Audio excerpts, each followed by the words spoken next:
Welcome, welcome, welcome to Liberal 12th Man Show. I'm the Liberal 12th Man, and we are joined today by Lee and also, or Scouse Lee, and we're also joined by the Irishman. How you doing, Lee? Good, mate. Good. Good, good. And how are you doing, Brian? Yeah, I'm pretty good. Pretty good. Hope That's everyone's cool. well. Yeah, definitely. Definitely. I mean, it's Tuesday. It's a little bit of Tuesdays usually our Twitter takes, but I mean, it's we have a new, like, I wouldn't say new, but we've tried to upgrade some of the features of the show, and we've utilized that by bringing in some fun aspects of other shows that we've gotten some positive responses for. So it's gonna be a fun day. I think it's gonna be a fun little run through the through what we got to do today. But yeah, you got anything popping off in Liverpool for you, Lee?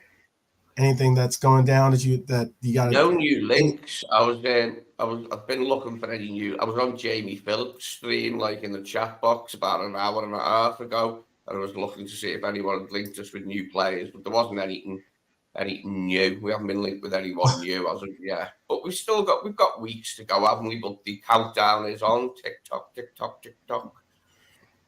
Yeah, for sure, for sure. I think we've got some good stuff today because like what it is it's this new what is kind of the new thing that I wanted to do is basically do this I want to say concept because I know Brian hates when I use the word concept. This new feature. How about that? A new feature. And the new feature is basically 7 things that are going on since we come on in the seventh hour of the day. I figured that we would get together and put together some features of what we got going on, kind of do this like slot machine thing where we just do and try to get the sevens, all about the sevens. Oh, I like it. I So like it. so we are going to there's some topics and some events that have gone on. I know that a lot of people have been 7 points, 7 questions, 7 answers basically is what we're going to do. And I wanted to definitely bring this up. So let me you guys, I know this is new for both Lee and for Brian. So like this is like new for them just as much as it's new for you guys out there in the chat.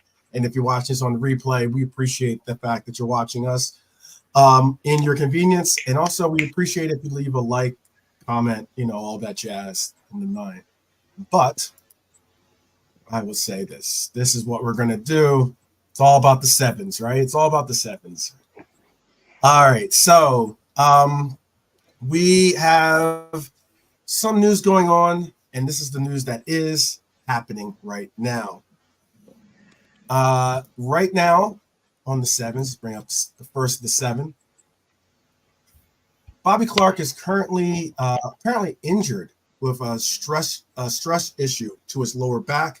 That's not necessarily like a really horrible injury or something like that, where it's going to be long term or anything like that. Which is great to hear. In the not that he has an injury, obviously, but that it's not a serious injury.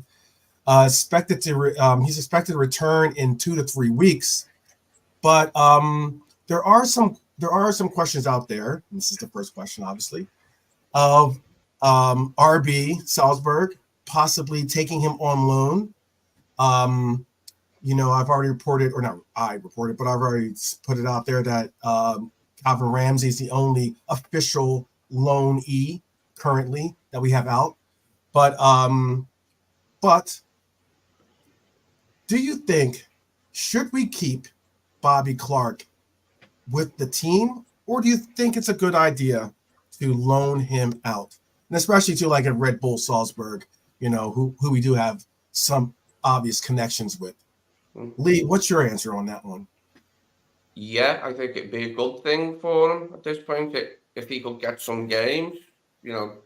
That's always the thing, and can you loanees get games? But if he could, yeah, he's tidy on the ball, isn't he? He's confident, like in possession and tidy on the ball. going somewhere else and having a little go, yeah, that would help his development, I Mhm. think. It obviously would, wouldn't it? It always does. So if he was to get some games at Salzburg, yeah. Okay. I mean, it's the Austrian league, innit? You know what I mean? So he might get a go, mightn't he? Like, I think he would get. I think he'll get. I think he'll get some. He'll definitely get some. I mean, normally when you do, or not normally, but if it is if it's an option that you can ask for specific types of like playing time, and playing time, and particularly in the positions that you want to see the player develop in. You can ask for that when you do make those kinds of loans. the circumstances in which McConnell and everyone came in last season were a little bit exceptional because of the amount of injuries we had. And unless it's like that again, it's hard to see where they're going to get minutes this time Mhm. around. So yes, going through Salzburg would be good, I think. Okay, Brian. Or into a first division or a championship club or something like, you know what I mean? Getting Yeah, games yeah. there. Well, I Playing mean, yeah, but in England. Salzburg is definitely. I mean, is the league is certainly a quality league as well. Mm. But how about you, Brian? What's your thoughts on Bobby or Bobby Clark? Yeah, he's in case you thought about the other yeah, Bobby. he's yeah. Look, there's too many of them in midfield. So no, not too many Bobbies. There's too many boys in midfield. Okay. I'd happily let we seem to be doing it most years with Tyler Morton last year, Bradley Elliott before that. It is a good club. It's probably the right level. Yeah, I mean, like you say, you can't demand that someone start, but you can kind of do it the other way around by asking them what their plan is. And if their plan is to use him as a first team regular as long as he's fit and is in form, then you can say yeah. But there's no point sending him just to be a backup at Salzburg. So I think it'd be a really good move. It's something like I'd like to see for a couple of our players. Mm. Ramsey is, off the back of a big injury, kind of had a bit of a stall. His career stalled a bit, or a setback. He's kind of so get out and get minutes. Same for him. So Mhm. yeah, I think it's again they should be. I'm assuming they're going to be playing in the Champions League. So Yeah, they they win will. their league every year. So Yeah. yeah, I'd be all for that. Yeah, as long as he, like we said, is give him as long as he's getting 25 league games over there and getting playing or starting for them in Europe or playing. Thing is, they are a big club, like, so you're thinking, would he play, like? It's just what you want to hear from them, what their plan is. If they say, well, we want to keep him as a backup to our first team, then be like, no, not really. What's the point? So, yeah, I don't think we'll loan him to someone who doesn't have a plan to play him at least. So, it's a good level. Yeah, I'd give it a thumbs up. Yeah, I'd be happy to Thumbs do up. Thumbs up from you too, Lee. So thumbs up Yeah. from Brian. Thumbs up from Lee. Okay. To be honest, it's a shame Klopp's like leaving when Klopp has left when he has because Bobby Clark looks like the type of midfielder he could have really developed. Like, I mean, out of the three, and hasn't developed him himself like over a few years, but he's got now and he's someone else's job. out of the young academy players that have come up and actually, contributed, Bobby Clark was probably third, if not fourth, on the list of players that had the most promise or claimed to have the most promise out of all the lads that have come up. I think. I mean, there's quite a bit of he got quite a bit of time and actually got some quality minutes in some big games for us. So it's I guess this is the necessary next stage for him to actually see something actually amount to his pursuit of being a consistent Red with us. All right. Well, that's a good one. It's a good start. So let's get back to this then. All right. So we're now on question 2, right? Pull on the slot. Since we have Arnie slot, we have the slot machine, obviously. Yeah, we got graphics. The sevens. So, all right. Our second question then is Alexi McAllister warns. We just talked about loans and the like, and about Bobby Clark and the likes. Alexi McAllister has warned against overburdening young teammates with high expectations. Do you think that he has a valid point in what he has to say about this, or do you think he's overblowing, overblowing the situation and not appreciating the fact that our talent has risen to the young talent has risen to the occasion before, without any real expectations on them. I think they will do a decent job again if called upon. So the question is again, do you think he has a point about warning against overburdening our young talents, our young teammates, his young teammates with high expectations? We ask him first. I think he's got a point. Yeah, he has. It needs Okay, I'll be saying. asking Lee that. I'll be asking Lee that first. Sorry about that. Yeah, saying, keep your whatever. Do you want to tell me now what is it about what he said? Yeah, McAllister said don't overburden the young players. Yeah. Too much hype. Yeah, of course. Yeah, you've got to say that, haven't you? Sometimes because you got to keep your feet on the ground. Like that's where you need to be when you're playing football. Feet on the ground. Unless you're jumping up for a header. But yeah. I'm glad you said that. That's true. Yeah, that's true. All right. How about for you, Lee? Excuse me. How are you, Brian? Do you think that he's right? He's not overly in the mood to listen to anything Alexis McAllister has to say at the moment. But of course, it's not a good idea to overburden these guys with it. I'm not sure if he was referring to a particular occurrence or something that someone said, but he's looking out for these guys. He's coming out and he's saying these kind of things. I'm sure he was asked a question about someone, but he'll also know that if you're good enough and you get into the team, there's always going to be that bit of expectation. So someone has I suppose you call him a senior player.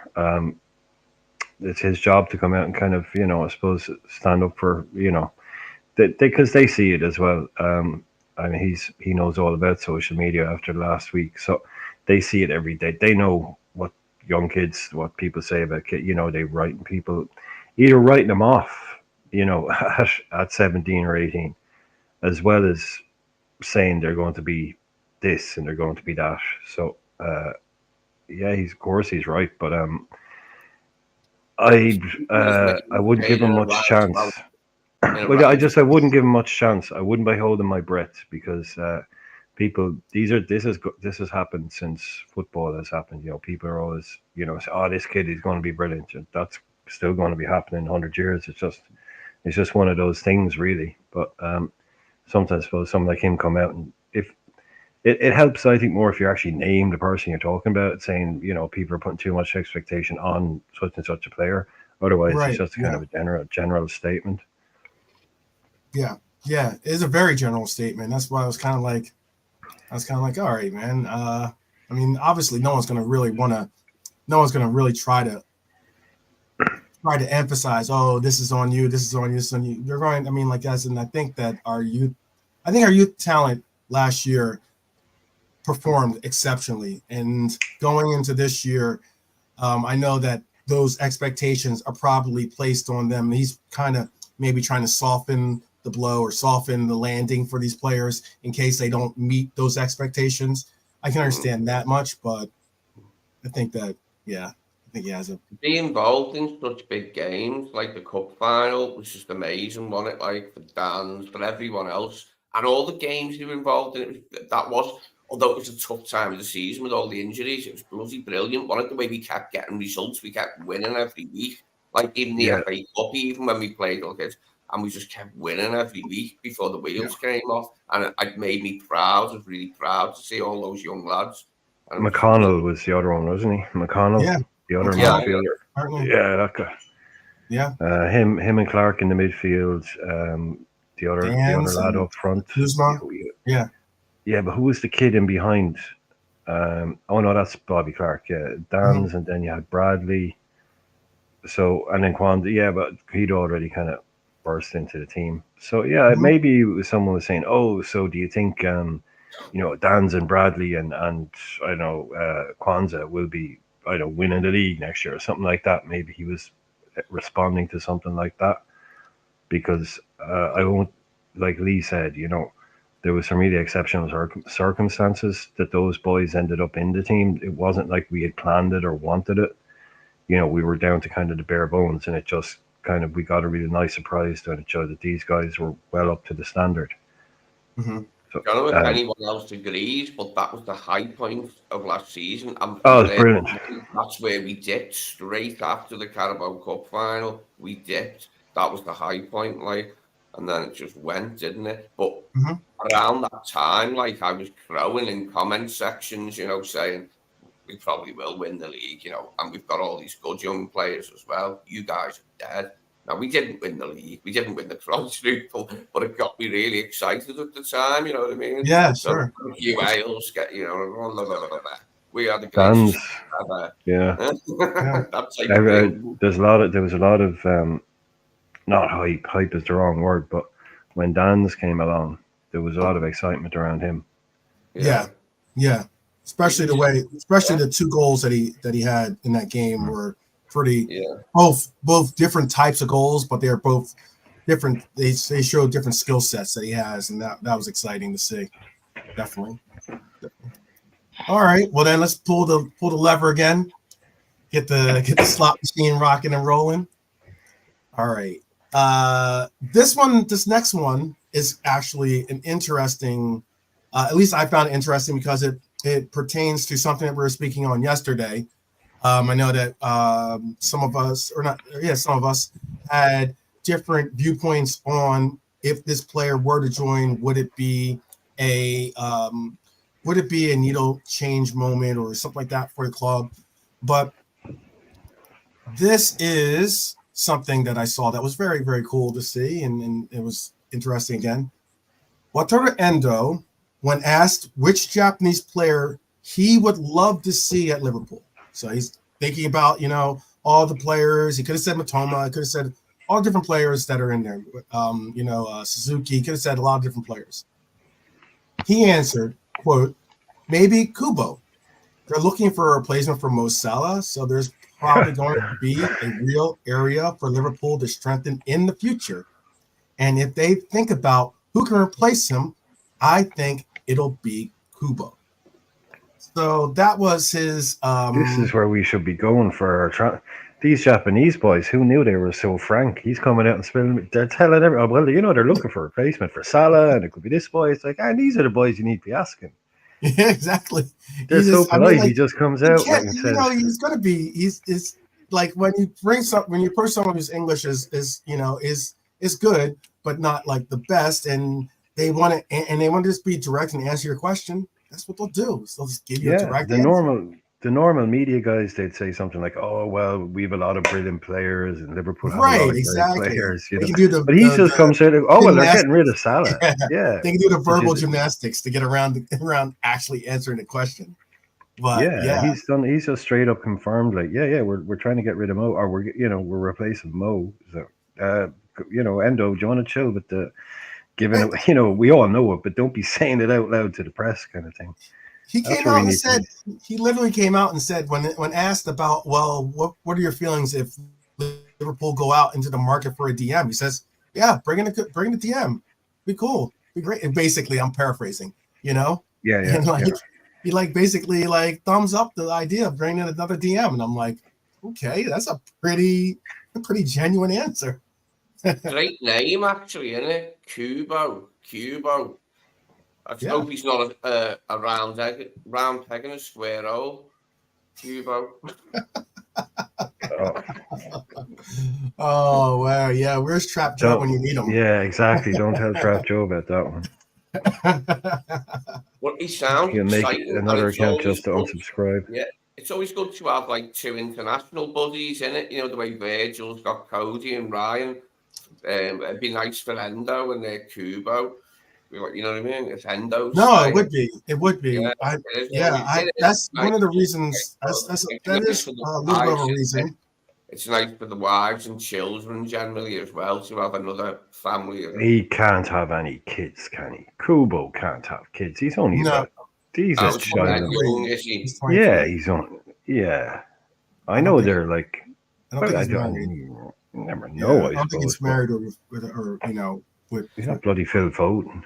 All I've ever seen of Kubo is a still of him. I've He never does, seen if he gets the Phil Foden haircut, Kubo. it's over. Oh I'm no, it's done. off. Deal's It's off. a deal is off. If he gets the off. Phil Foden Yeah, haircut, deal yeah, is deal's off. off. I'm gonna pull back my support of Kubo deal. Can't Definitely. be having a Foden. What's that? What do you say? What do you say, You Lee? can't be having a Foden. It's a No, deal you can't. breaker, that, isn't it? If you come equipped with a Foden, then it's a deal breaker. You'll be getting Like sent back. what are they talking? What are they talking? They're talking like 50 for this guy.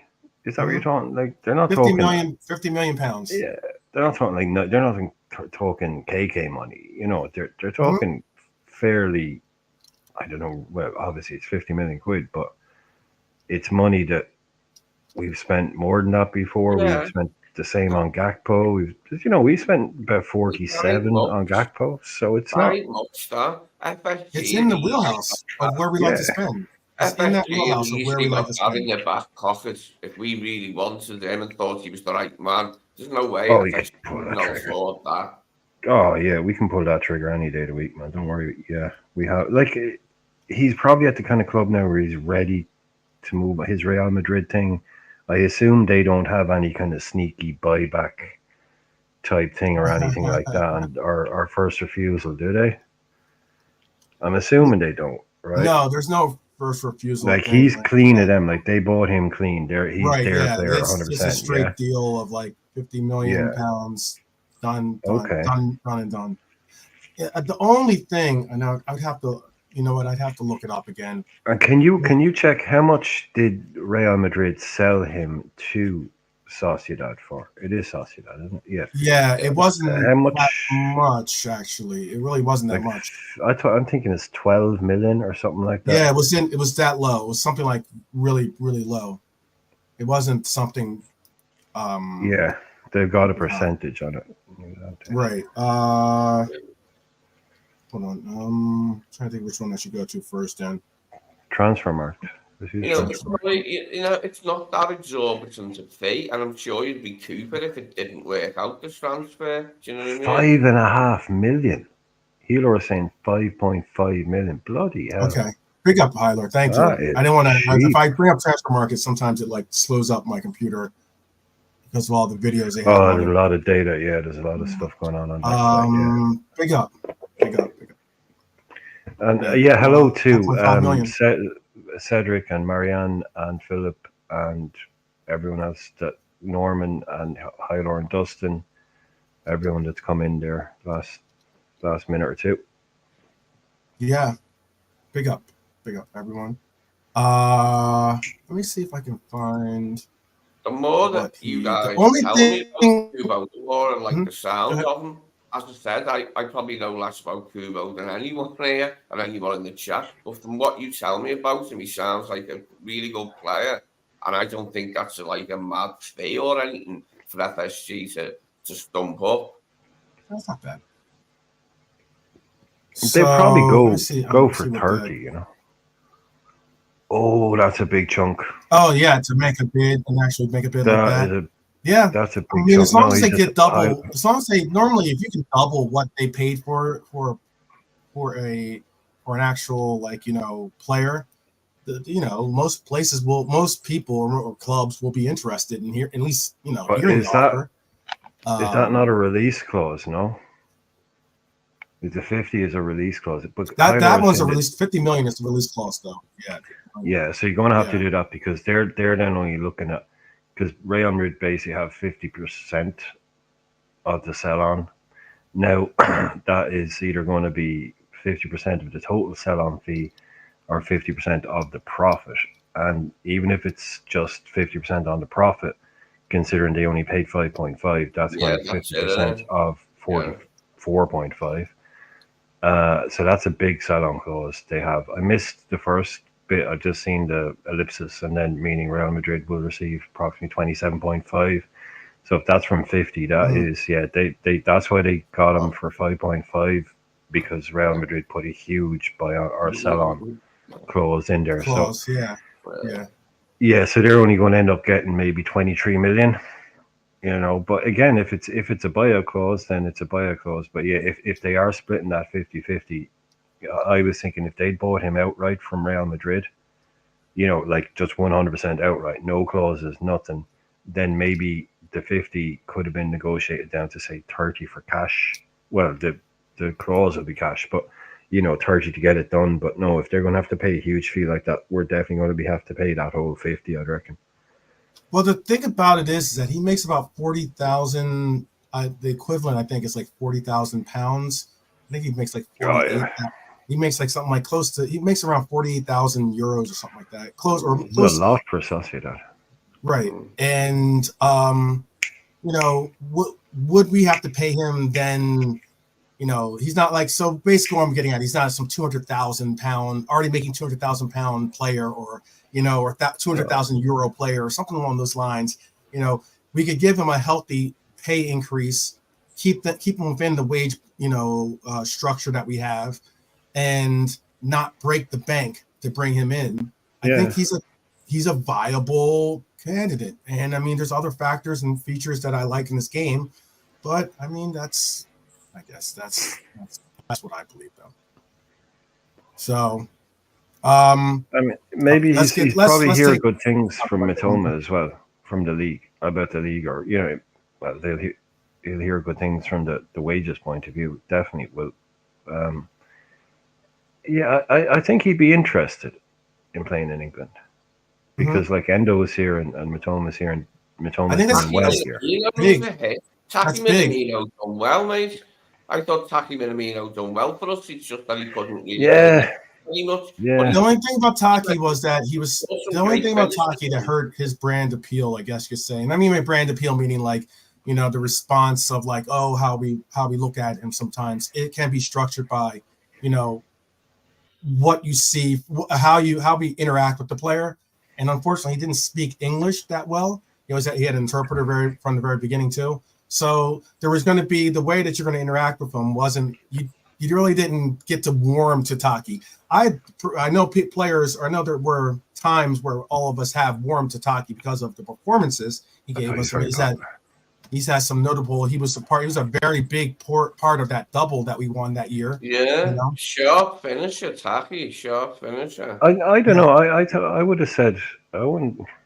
I 100%. I know what you're saying, but I didn't get that feeling. I got the feeling he was getting close to cult hero, especially after he scored all those goals in the I can understand that. the cups. He was a top scorer in the cup. Yeah, to get us to both cup. Yeah, and there was a lot of. He was getting a lot of positivity. Over the hump, though. I think what would have gotten over the hump for that cult hero status is if he would have come out and be like, in the interview, be able to express his maybe, but even when we won the cup. Remember when we won the cup, they had to basically pull him in because he didn't feel like he was so shy, and he was to take the trophy and be like, "Yo, you were a part of this. This is and he was that kind of that very endearing. Japanese. Yeah, very Japanese. That's endearing, but I'm just saying that if he were more center stage or with the spotlight on him in the sense of giving him the rightful spotlight that he deserves. Well, if he played more, he needed to play more. Number one. Yeah. He wasn't good enough to be in a front three. He wasn't knocking out one of our front three. He wasn't taking Bobby's place. So then he got fewer and fewer opportunities, and then he gets sold. If he'd stayed and played, you'd be looking at someone, I think, that would have had a lot. It took his time to maybe settle in. But I think he was here it felt like he was only here for 5 minutes, and then he was gone again. And he never really got the chance. But whenever he did get a chance, very much like Jota. Whenever he did play, he always played really well. And he could play kind of anywhere. Hmm. It's sort of we need someone to play. Just bring on Taki. He can play there. So if he'd stuck around, he'd be a very valuable squad member. But the kind of player that did he go there? No, he went to Monaco. We bought him from Salzburg. Yeah, we bought him from You Salzburg. bought him from Right? Salzburg, Yeah, yes. yeah. 5 million money, 5 million Yeah. he cost us. So it was kind of good. He won a couple of cups with us, but I think there was a lot of love for him when he was being sold, which is typical Liverpool fans. Some of them, Right, like there was after not the much, yeah, not after much love when he was here. But as soon as he was being sold, it was what are FSG doing, or what is well, they'd never blame Klopp for anything. So yeah, why are FSG selling this guy? He's just been our top scorer in the cups. But it was like, yeah, you didn't really get that much of a shit about him before. So. Well, how about I'm gonna pull the. I remember him fondly Good. as our first Japanese player, put it that way. Yeah, no, I like that door has been Yeah. open to that portion of the Asian market that I thought that should be we start Japanese invest and British very similar. I think there's a lot of similarities, and Japanese say it too about it being an island race and that way. I've had a good few chats with Japanese online about that. It's quite funny about the eccentricity and the repression. They're seen as a phlegmatic bunch as well, like British people, aren't they? Quite, repressed and quiet and emotionally, stunted and that. No. Well, there's none of them I on mean, YouTube. there's a lot of people. There's a lot of people that would have loved that didn't necessarily think Matoma was going to be what he was, for instance. And there's now a lot of people, solid, saying, "Oh, I wish we had been as courageous or as ambitious as Brighton were to go and bring him in." But all the same. I'm gonna pull this. Pull the arm here on the slot machine and get it going again to get these lucky sevens going, because this next question deals with a player that's returning, talking about loans, talking about youth players, talking about players that are certainly part of our potential future. And that is with this individual. With Atalanta unlikely to budge on demanding £50 million for one of Daryl's favorite players, Coop Miners. Oh yeah. Do you think that Fabio has an opportunity to actually become that guy?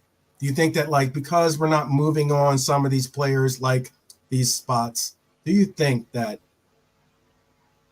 Fabio's future is certain or not? Because reports are this, and I'll give you a little backstory. Liverpool remain undecided on Fabio Carvalho's future at the club. 21-year-old is set to be given a chance to impress Slot on the preseason tour of the USA before a decision on his long-term future is made upon the side's return to Merseyside. So again, what is your feeling on the young man? Should we cut ties with Fab, or do you think he's worth giving a permanent deal? And if so, and if you did want to like cut ties with him, what would be the price tag that you would try to get for him, considering what we Carvalho's actually a good player, mate. Carvalho's a good player. We need to try our hardest to make it work with him and give him a chance and keep him in there. Don't just throw him aside right now. He's still young. Give it a bit. He can be a player, and if we can just get him to click somehow. Now, don't be casting him aside too soon, is my opinion of Carvalho. The only thing the only thing with him is I can't really make a decision on him because there's the stories that were going around about why Klopp wanted to move him out in the first place, and if they're true, or if they are what the issue is, then I don't see him having a future at the club. Whereas if it's just talking purely about football, then I think the club have kind of made it very clear. You know, when I read that statement and I look at that statement, it's he has preseason to prove himself, kind of thing, which isn't great. You know, you should be not you not just should be expected to be told that, oh, you don't need to prove yourself, but it seems like there's a hint of that saying he's on trial again and he has to behave, he has to, you know, show that he's what we want. But again, there was stories about Klopp having a serious um, problem with his attitude, and that's why he shipped him out, and that's why he didn't want him back. So if that is an issue, then I don't think that's going to go away. But I don't know if any of us are ever going to find out the truth on that, so I can't really judge on that one. But I think as a player, he has lovely touch. I mean, he's the classic too good for the championship, but he tore the championship apart at Hull. He was superb. Him and Jaden Philogene, like they won't seem like the Hull fans were, you know, in heaven with the two of them. But then he goes to a big club and you get the classic kind of, oh, there's questions over his attitude. So yeah, I'd be with you. I just a feeling in the bones that it isn't going to work out for him, but based on absolutely nothing other than just intuition or something like that. But it just doesn't seem to have worked for him. And like I was told, yeah, if we were to get rid, you're talking 10, 8 to 10 million, probably something like that. At all, that's nothing. How much? I know exactly. It was a tribunal job. I think we paid about 8 million. I don't know. That's probably what we 10, 12 million. I mean, he's never played for us. He's not lit up the Premier League in a while. It's an interesting case, Carvalho, because there's so many kind of grey areas and unknowns involved in it. Because I just get the feeling that it's purely not just about footballing ability. Usually, when there's something like this, it doesn't go well for the player at a club once there's been some sort of discontent that they're like. Yeah, the manager might be gone, but known as moody or disobedient or some shit, it doesn't usually go well. They have to fuck off and go somewhere else.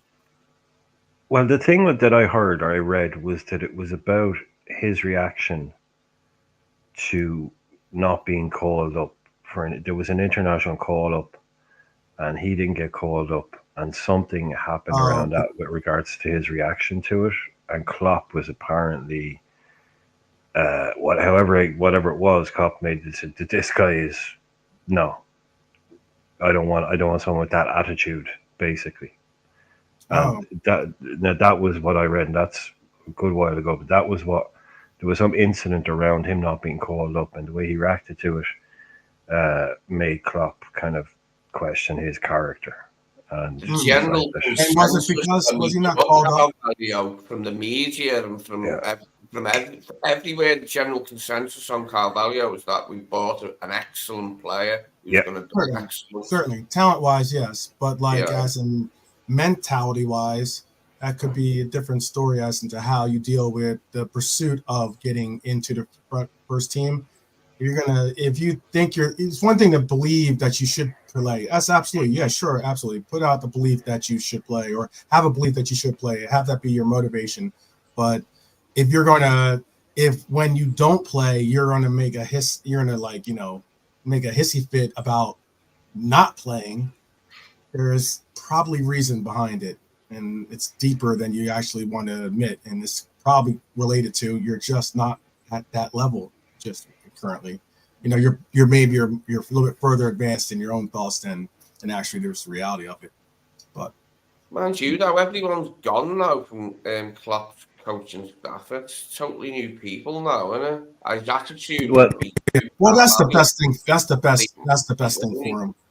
That's the best thing for him, is that there's no longer if that's what Klopp's evaluation of him was, that's one thing. But Slot's going to give. I think Slot has been very vocal about saying that he wants to give a open evaluation, an assessment of these players, as opposed to Fabio's learned his lessons from sort of annoying Klopp that he won't do it to Slot then, and it'll be all right. Well, he looks pretty happy in that picture, doesn't he? Yeah, that's him coming in. That's him, rejoining.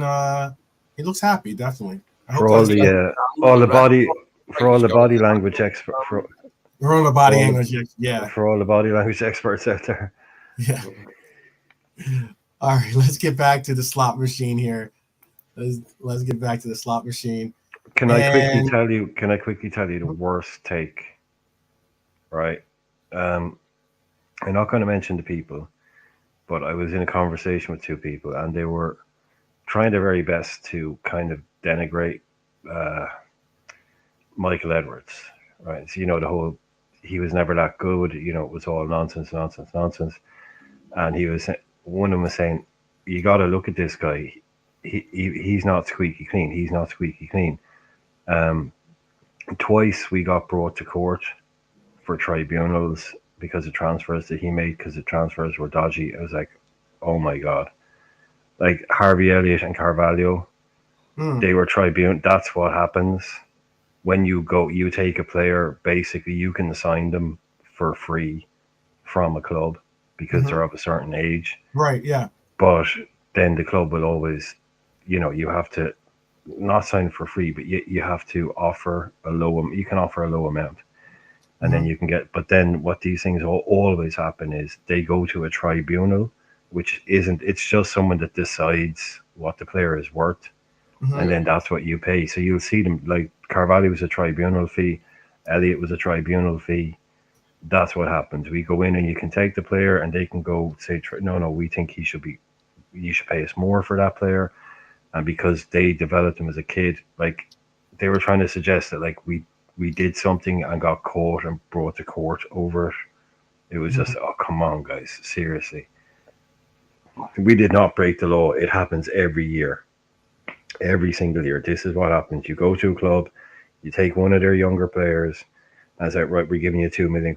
And they're like, no, you're not. We can go to this thing because he's a youth player. And they will decide a fee. And legally, that's what you have to pay then. You can't get away. Like, there's no negotiating it. That then is the fee set by the tribunal. And it's all, like we talked about it before. Remember, it always happens. We'll go in and offer £4 million. They'll say, no, we want 10 million. It goes to a tribunal and it ends up at 7. That's what always happens. There's no wrongdoing involved whatsoever.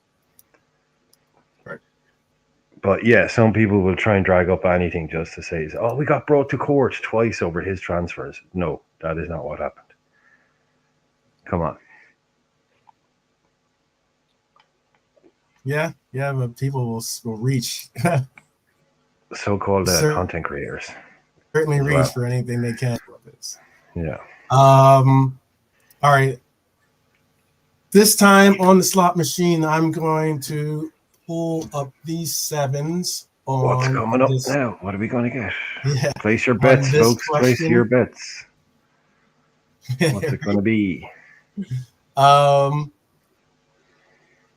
didn't want to bring up a graphic for this one only because I know it's kind of a depressing situation for those in France, in the city of Bordeaux. But the historic French club Bordeaux are on the brink of economic disaster after the sale to FSG has fallen through. FSG reported requests for Bordeaux revolved around the stadium and the club's debt to the local council. At the moment, Bordeaux rents the Matmont Atlantique Stadium at 4.7 million euros per year. The club reportedly owes the local council 20 million in past due. So basicly, ain't been paying their rent. Yeah, they've been skipping on the rent for some time now, basically. For about close to over 4 years now. So, according to the statement from Bordeaux Metropolis, President Christine Bost will submit a proposal to waive Bordeaux's debt and to restructure the club's rent.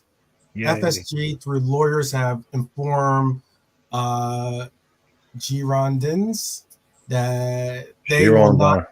Girondins, excuse me. I should have, Mm. my French teacher would be really up in the arms with me right now. They will not go through with completing the takeover. My question is, are you disappointed to hear that FSG didn't purchase the historic club? And do you want them to continue their pursuit of another club? And if so, which club is that? That question goes to I'm gonna get to Brian this time. Brian, what's your answer on that?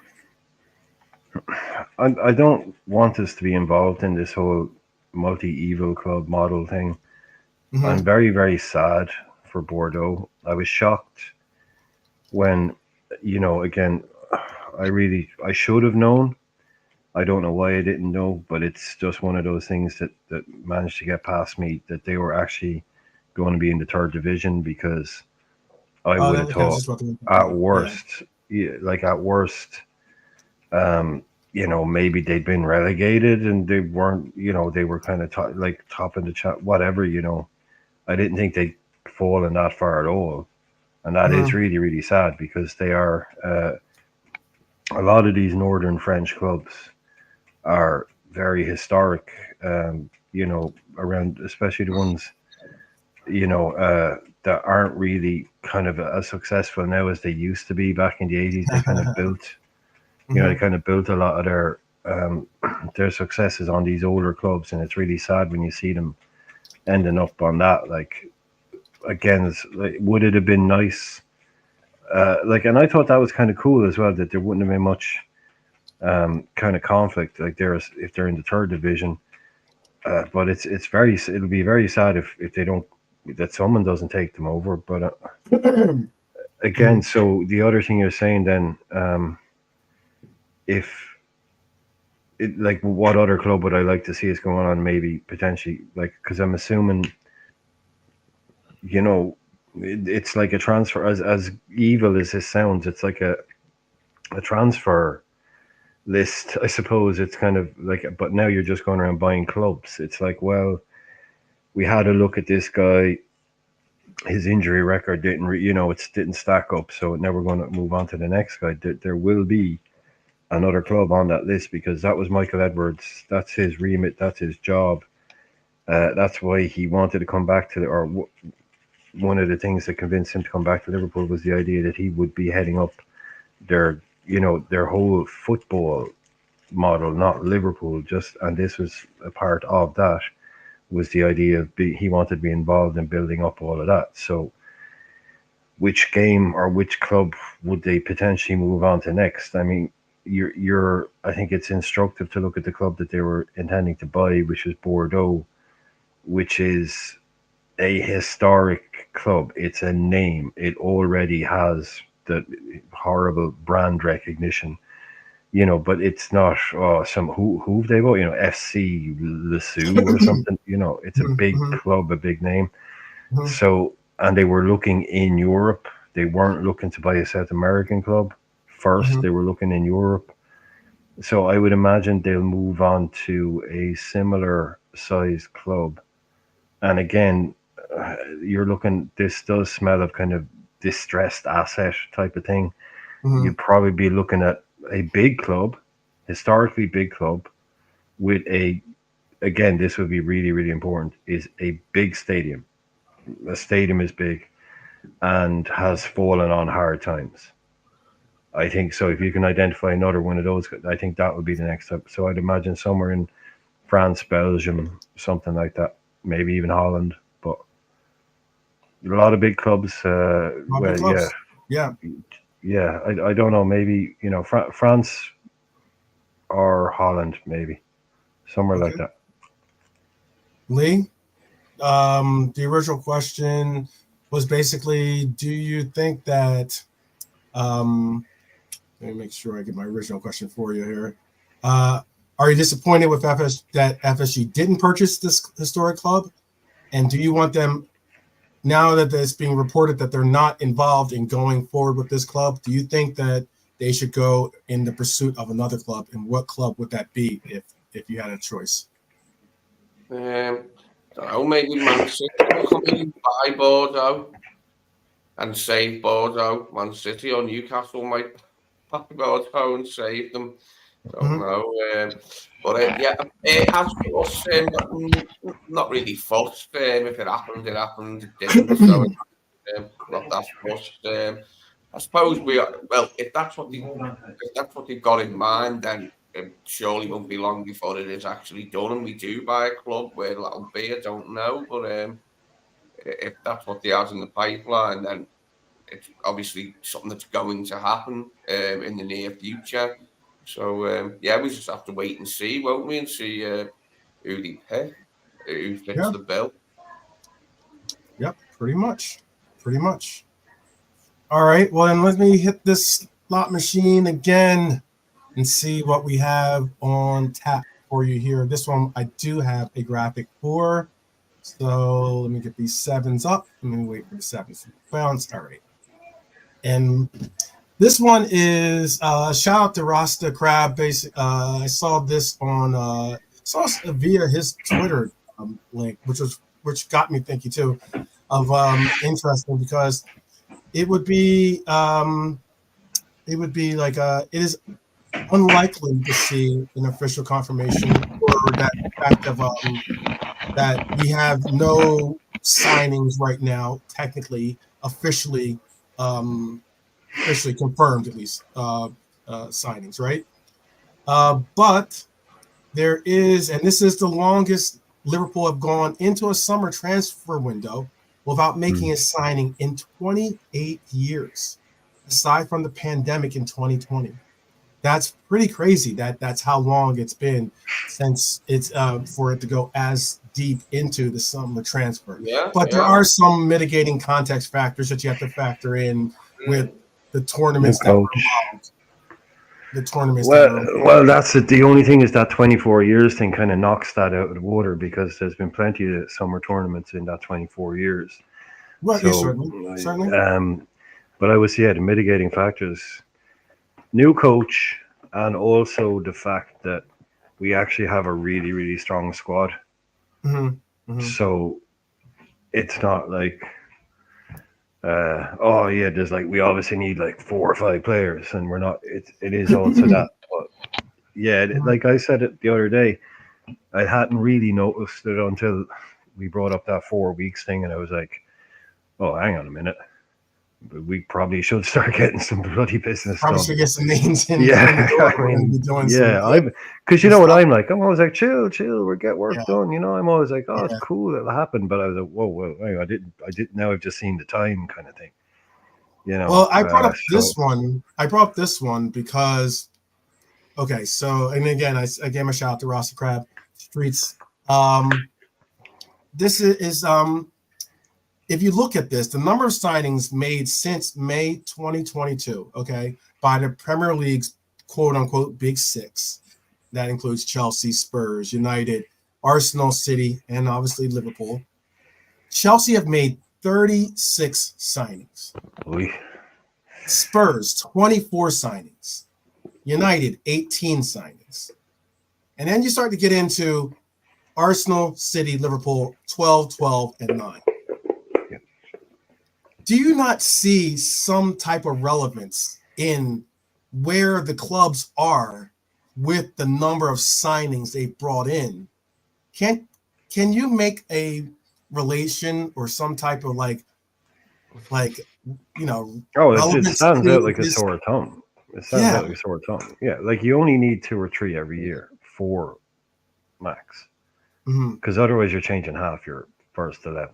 So yeah, it's exactly how it should be. Chelsea are a mess because look at that. Like since what's that, May 2022? Chelsea are. I mean, that's insane. That's insanity. Yeah, that's insane. That is 36. That is 1, 2. That's 3. That's 3 starting 11s in 2 seasons. That's complete insanity, Lee. Yeah. With subs. with the sub. And they're buying, and they just bought your boy today. They just bought your man from Atlanta. What's his name? The American left back. I know they've sent him out on loan. They bought him for $8 million. The Atlanta United. Oh really? Wait, American left back. no, wait, don't tell me. Oh, I can't. I've forgotten. I don't know what his name is. Because Robinson starts for left back for the US. Yeah, national team. no. He's but I'm trying to think of you know who you're talking about too. I can't think of the top of my head. I'd have to look it up. Yeah, plays for Atlanta. Is it Atlanta FC or yeah, Atlanta FC? They're big. They're FC. legit. They're a legit team too. Oh, they are. They get good crowds. Yeah. But yeah, they're sending him on loan though. He's going on loan to someone for a year. But yeah, they bought an American player today, so they're still buying. It'll probably by the time we should probably that Chelsea thing there should probably be on a rolling ticker as we sit here, because by the end of the stream it might be 35.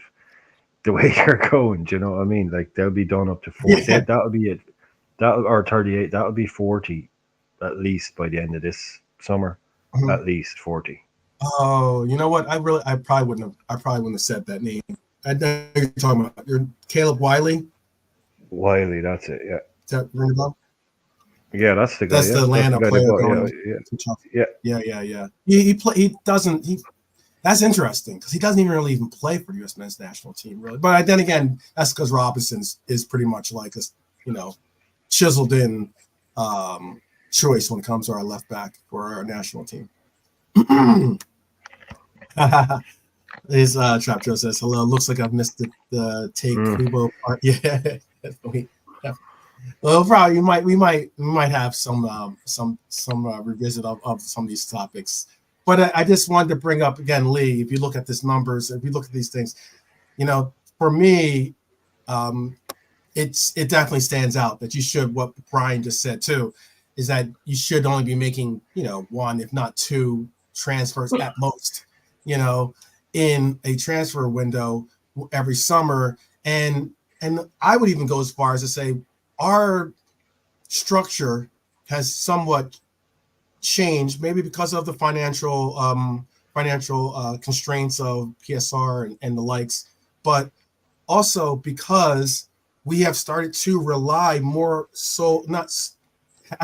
heavily, I can say, on our youth academy providing some of these options of players that will be inserted into our senior squad, as opposed to going out and trying to acquire some big name or big flashy name that's trending at the moment. I think that's a big difference. And then further developing those talents and players into players that possibly move on to other teams, or if not, feature in our own team.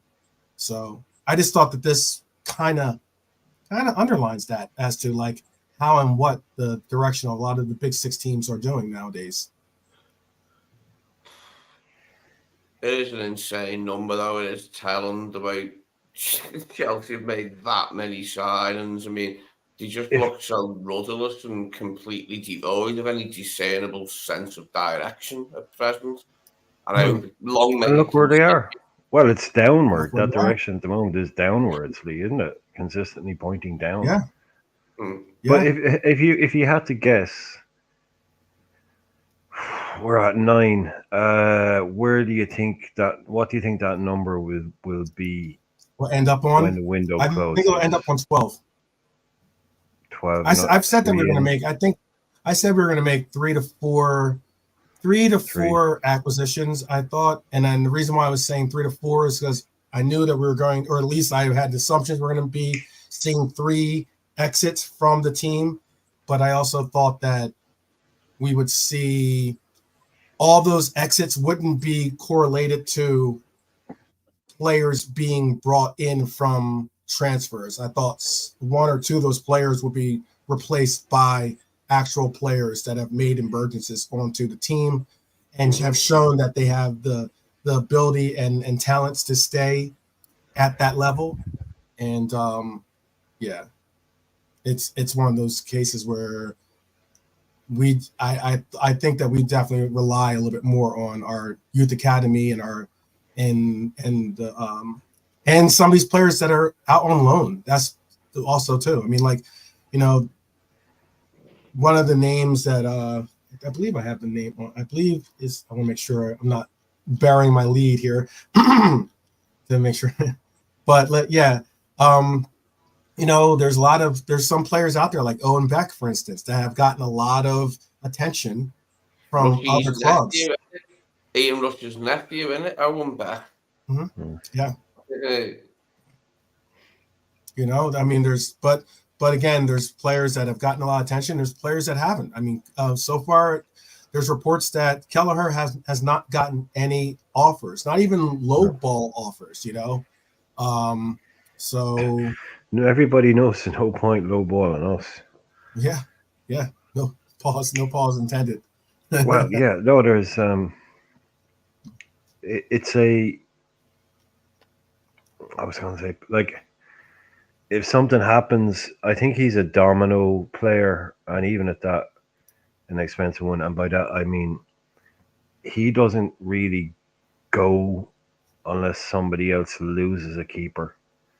So if a Crystal Palace had a first choice keeper there, and someone come in, Napoli takes him for 20 million. Then you have someone out there looking for a goalkeeper. It's going to be that. But if nobody kind of starts that chain, I think because he's a second or third chain link in the chain, no one's out there going, oh yeah, I can't wait for a transfer window to open up so we can go and get Cleveland Keller for 20 million, 22 million. I think it needs somebody like a Fulham to lose their keeper, with 2 weeks to go. Well, there's only 4 now, 3.5. I think that will need to happen, because if somebody wanted him as part of their project, long term, say a new manager came in at Brighton, and two of the things that he wanted was a keeper and a striker, and the number one choice for his keeper was Kelleher, and his striker was whoever. And I don't see that would have happened already. The bid would have been in. So I genuinely think Queeveen could pretty much have to, not that it's any torture, but just sit and stay again. Just stay at Liverpool again next season. He may have to, or because we're not taking small money. We're just not. So that's a really, really hard one to get done. No, and I can understand. To keep everyone happy. But this is like, I know there's some questions that are starting to pop up in the chat. We're going to get to your questions. If you have questions or comments that you want to include, definitely just put them in the chat. We're going to definitely include, how we do on this channel. We always include your contributions and your interactions with us. They're important. I can't stand when I watch some channels that they just almost completely ignore the chat, especially when the chat is trying to engage with the panel. They don't even remotely engage with the chat. It's so frustrating. So definitely put your comments and your questions in there. If especially if they're on topic, I will definitely bring them up as well. The last but not least was that I wanted to say it's somewhat related to what we were just speaking on, and that is, I saw Marion ask the question, have we signed anyone yet? And technically we have signed players. We have. Technically, we've signed 2 players, to tell you the truth. We've signed Alvin Amon, who's a midfielder, and we've signed a winger named Rio Nagmoya, who was the Chelsea phenom. And I know that currently only Liverpool and Fulham are the only 2 teams to not make a major signing this summer. First team. They're for the academy, right? They're for the academy. Yeah, they're academy signings. So right. Again, technically, yeah, we technically haven't made a first team signing. Right. I mean, right, but that's what I'm saying. Yeah, not that we're the only 2. Liverpool and Fulham are the only 2. Who's the first guy you said? Amon Adam. Alvin Amon. He's from, I believe, I want to say he's from Wolves, but I'd have to double check on that. I believe he's a Wolves. Is he a goalkeeper? He's a midfielder. Oh, okay. Missed that one. Okay. Yeah. Okay, Dustin, I have that. I have the question all lined up for you. But why I'm bringing these 2 players up is because, we haven't officially confirmed or announced these players as being signed to Liverpool, and it's going back to again something that Brian spoke on earlier about like the conspiracy theories and all this other stuff about like when you go and approach another academy player and the likes. There's an actual 5-step process once you get a youth academy player or once you bring in a player like that. And so Rio's registration is currently going through the Premier League 5-step investigation process, which takes up to 4 weeks. Then it'll be official.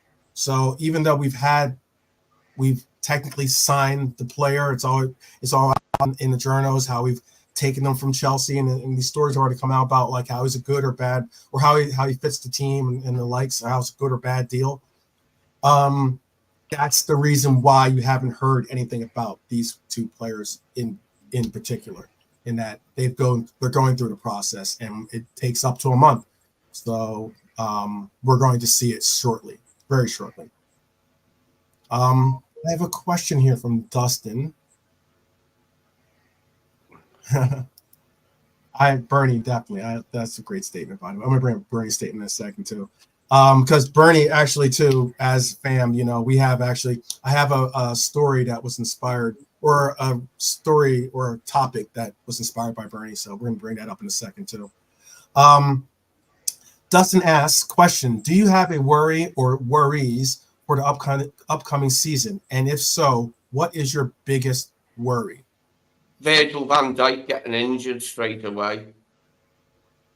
Okay. Yeah, that's okay. I can understand why. It would be that way. Yeah.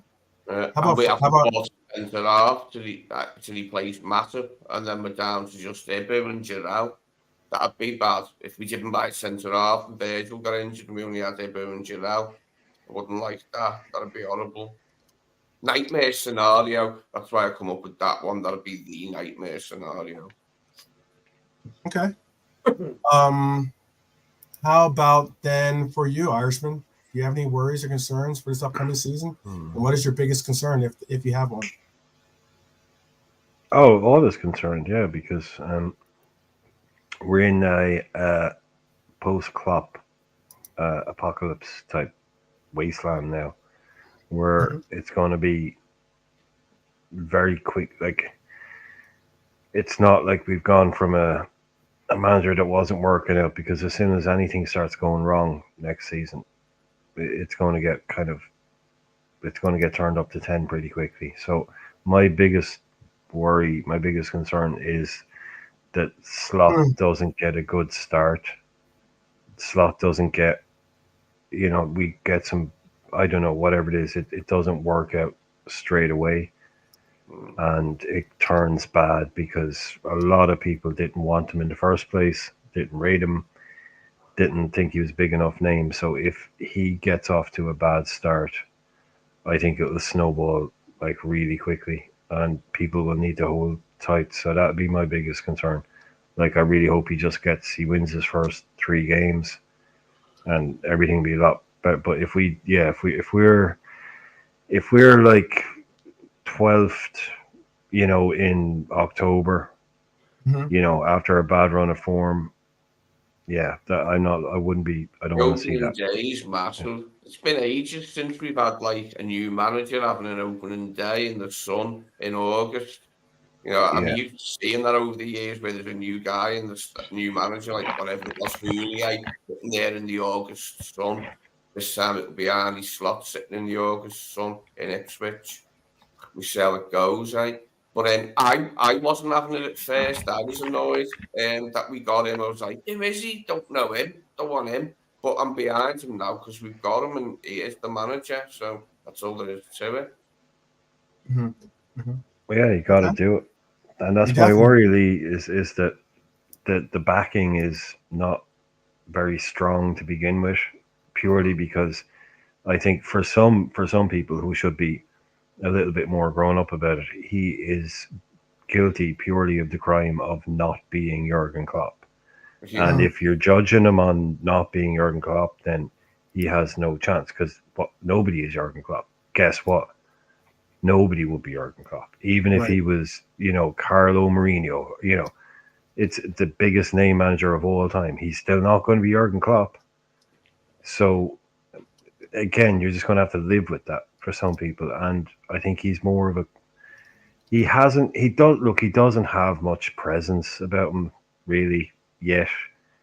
Give him time and maybe he might develop it. But yeah, I just wanted to go. I think it needs to go really well at the start. This, So this the is the thing, players, yeah, like him having gravitas and the way Klopp did, he was able to like just instantly say the right things every time he spoke. yeah, But we're gonna be people are gonna be looking at younger fans probably who haven't seen a succession of other managers will probably be a bit like humpy and hinky or whatever the word is about it. Like if we don't get good results, be like, who is this yeah. bloody fella? But I'm gonna keep me mouth shut like about him being like no good and that unless it goes really bad. You know what I mean? I'm not gonna be on the Mhm. man's back straight away expecting miracles like because The I one mean thing I'll say, he has a lot more pedigree coming in, Lee, than Rogers did. Now, Rogers, uh, as I always, the one stat I always go back to, when we hired Brendan Rodgers, he had a sum total of 12 wins in the Premier League. That was he had one season in the Premier League and he won 12 games. That was it. He had won 12 Premier League matches in his Mm. entire career and he got the Liverpool job. That to me instantly was red flag. At least Slot has not here, but he's won trophies. He's won Right. leagues. Yeah.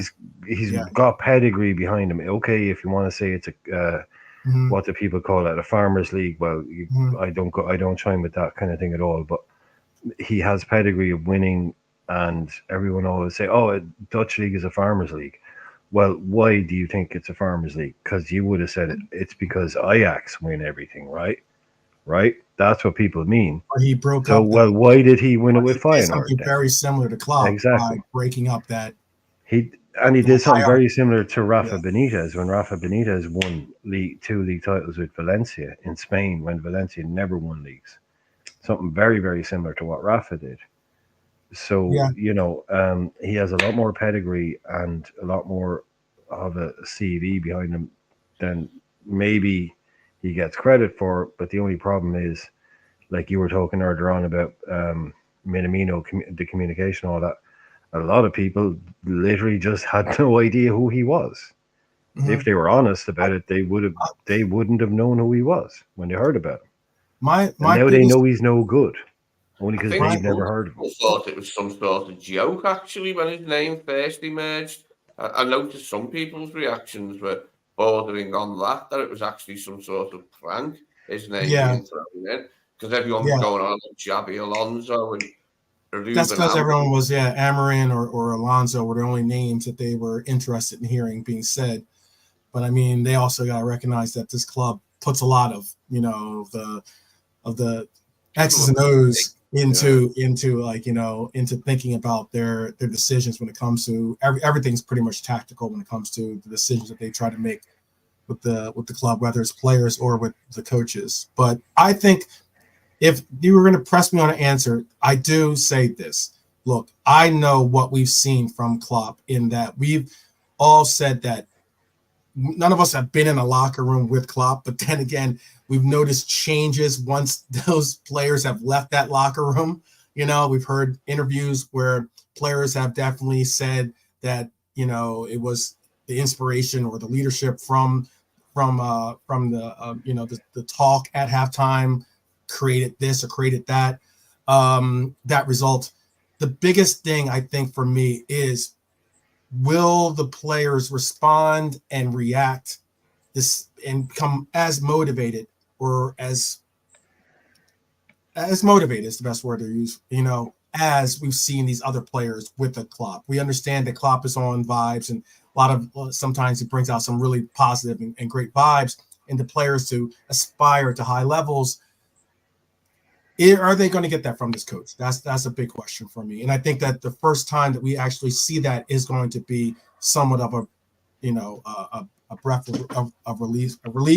But I'm hoping that we don't have to rely on it too often. But when we do, I'm certain that I would like to see how they respond and who are the players that do respond for the club. I would very be interested in that because you know some players don't want to let. Yeah. Some players wanted to play because they didn't never want to let. You know that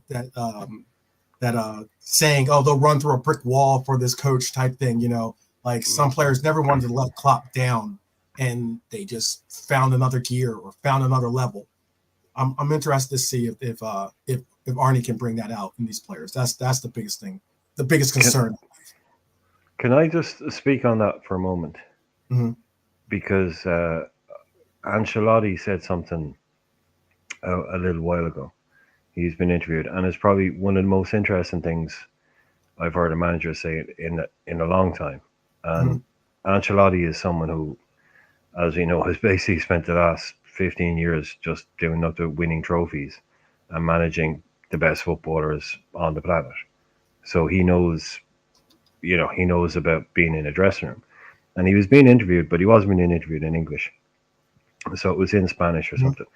And so the interviewer was asking him different questions, and he said one of the things, look, I know a secret, and I'll tell you. He said, most of the time, you don't need to you don't need to motivate players. You need to calm them down. He said, it's these players are highly motivated individuals. They are ready to win. That's what they're there for. He said most of the time, because he was saying most of the time, my job isn't about motivating players. It's chilling them out, calming them down, making them realize it's a marathon, not a sprint. All of these kind of things. He said, I don't need to G up these guys. These boys, Roberto Carlos, Ramos, whoever, Zidane, I don't need to, they're motivated. My job sometimes is to, hey, calm it down, chill it out. That's good point. That's one of his secrets as a manager. It's just like those boys. You think you need to motivate Ibrahimovic? No, you don't. Right. You just need to get him. You need to. Yeah, exactly. He doesn't need to be focus on better. Yeah. Don't be motivated for the game. Not when to do it, how to do it, keeping them happy, all of that. That's an overlooked skill for someone like Ancelotti is. Anybody could have won a league with. Anybody walk into that dressing room and starts telling those players what to do. If they don't respect that guy, he gets eaten alive by the likes of Ronaldo, Ibra. These guys have to be able to sit down and go, okay, I'm going to do what Carlo tells us to do because I respect him. You don't just get given that job by look. So he's a real interesting character, I think, Ancelotti, because he's more about managing people. Yeah, he gets the best in the world, but not everybody can do that. It's been shown that. And he manages them as humans and gets the best out of them. But that was a really interesting point to me to say. A lot of the times, I don't need to. Yeah, I need to. I'm reining these guys in. I'm not geeing them up. Yeah. Not letting them get too far off the line. Yep. Yeah. We have this. I said earlier, I had a Bernie inspired story, and why I say that is because I know Bernadette was speaking on the interview that Slot gave, and also which Trent gave as well. I actually did a little research of my own just to kind of bring up, because she was talking about how they definitely have created a sense of calm in that they respect each other and they understand that it's a process, and that Arnie doesn't want to he wants to address contracts and lay out his vision and his plan for the future with Trent after the Euros were done. So I have some comments that they gave out, and I'm going to include that right now. So this is what Trent Alexander said on Arnie. He said I spoke briefly to him on the phone before the Euros 2024 started. He then went on to say he respected the fact that I was going to be away on international break, and he also ended again by saying that he's so I'm excited to get back in and lay the foundations for a good season. His primary concern is his at the time was for Euros and bringing his nation, glory, and then now his focus is back to obviously bringing Liverpool some type of glory as well. There's been no I was thinking about it, and I was thinking about one.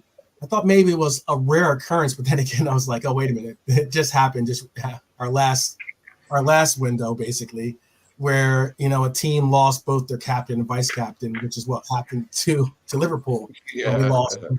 And hmm? Okay, yeah. So, but according to Athletics Liverpool correspondent James Pierce, the Reds' main priority this summer is a contract extension for Alexander-Arnold, and one is likely to be offered over the next coming weeks, especially now that we're in the process of preparing for the preseason, and we're in the process of allowing for those that were on break to fully get their breaks, obviously. So Slot, who is reportedly desperate, quote unquote, to keep a hold of Alexander-Arnold, as reported by Football Insider, plans to present his vision for the club's future to the defender in upcoming discussions. So my question to Lee, and then to Brian, what is the deal you believe Trent Alexander-Arnold deserves? What is the deal you think he deserves? As in, how many years, how much? And please in the chat, tell me what you're giving. If Hughes came up and said, we got to figure out a price for this guy, what is the years and price on a week? Obviously, we'll go by that. That you would offer to Trent. Lee, that's questions for you. Yeah, $250,000 a week sounds all right, don't it? 250,000. Okay. $250,000 a week or 300 a week, something. 5-year contract. 5 years, 250, 300. Actually, give him a 7-year contract. Do it Chelsea, but this one isn't like fakery or not. I'm just giving him an 8-year contract anyway. Mm-hmm. Hadn't improved, right? Oh, I don't know. Yeah, I think he deserves like 50 to 3 if that's what it takes. And look, we've got Thiago off the wage bill now. So if we've got to give Trent a nice little bump, like, because he's our vice captain, and also with Virgil, Virgil needs an upgrade in pay, doesn't he? And Lucho. I don't want FSG to be tight. Yeah, well, we have three. Yeah. Tight business like they were tight with Genie. They want none of this tight business. They want them to pay our best players what they're worth and take it from there. Don't let our best players leave. He's currently on £180,000 a week. Good where do you see that going, Brian? I know you want to give him a obvious extension as well. Where do you see that number getting ballooned to, and what is the extension that you want to add to that, or the number of years that you want to add to it? Yeah, Brian, I'd say look, $250,000 a year is that's $250,000 a week. I mean, for 5 years, that's 70 million quid, I think, isn't it? It's good money. That's 60 million. Right, it'll be a £70,000 increase in his salary. Yeah. I mean, he wouldn't need to go to Saudi to end his career, would he? He wouldn't need any more money. Well, if he's, you're asking him, you're putting down probably, you're one of the best players at the club type money. It's going to be, it's going to be hard to give. You're going to be. I don't know. I think this might be the start of something, and he's saying it shouldn't have gotten to this point. Now he can kind of play hardball a little bit, and I think you might be approaching. I think they'll ask for $300,000 a week. I think that's what he'll ask for, is $300,000 a week, and I don't know. I really don't know.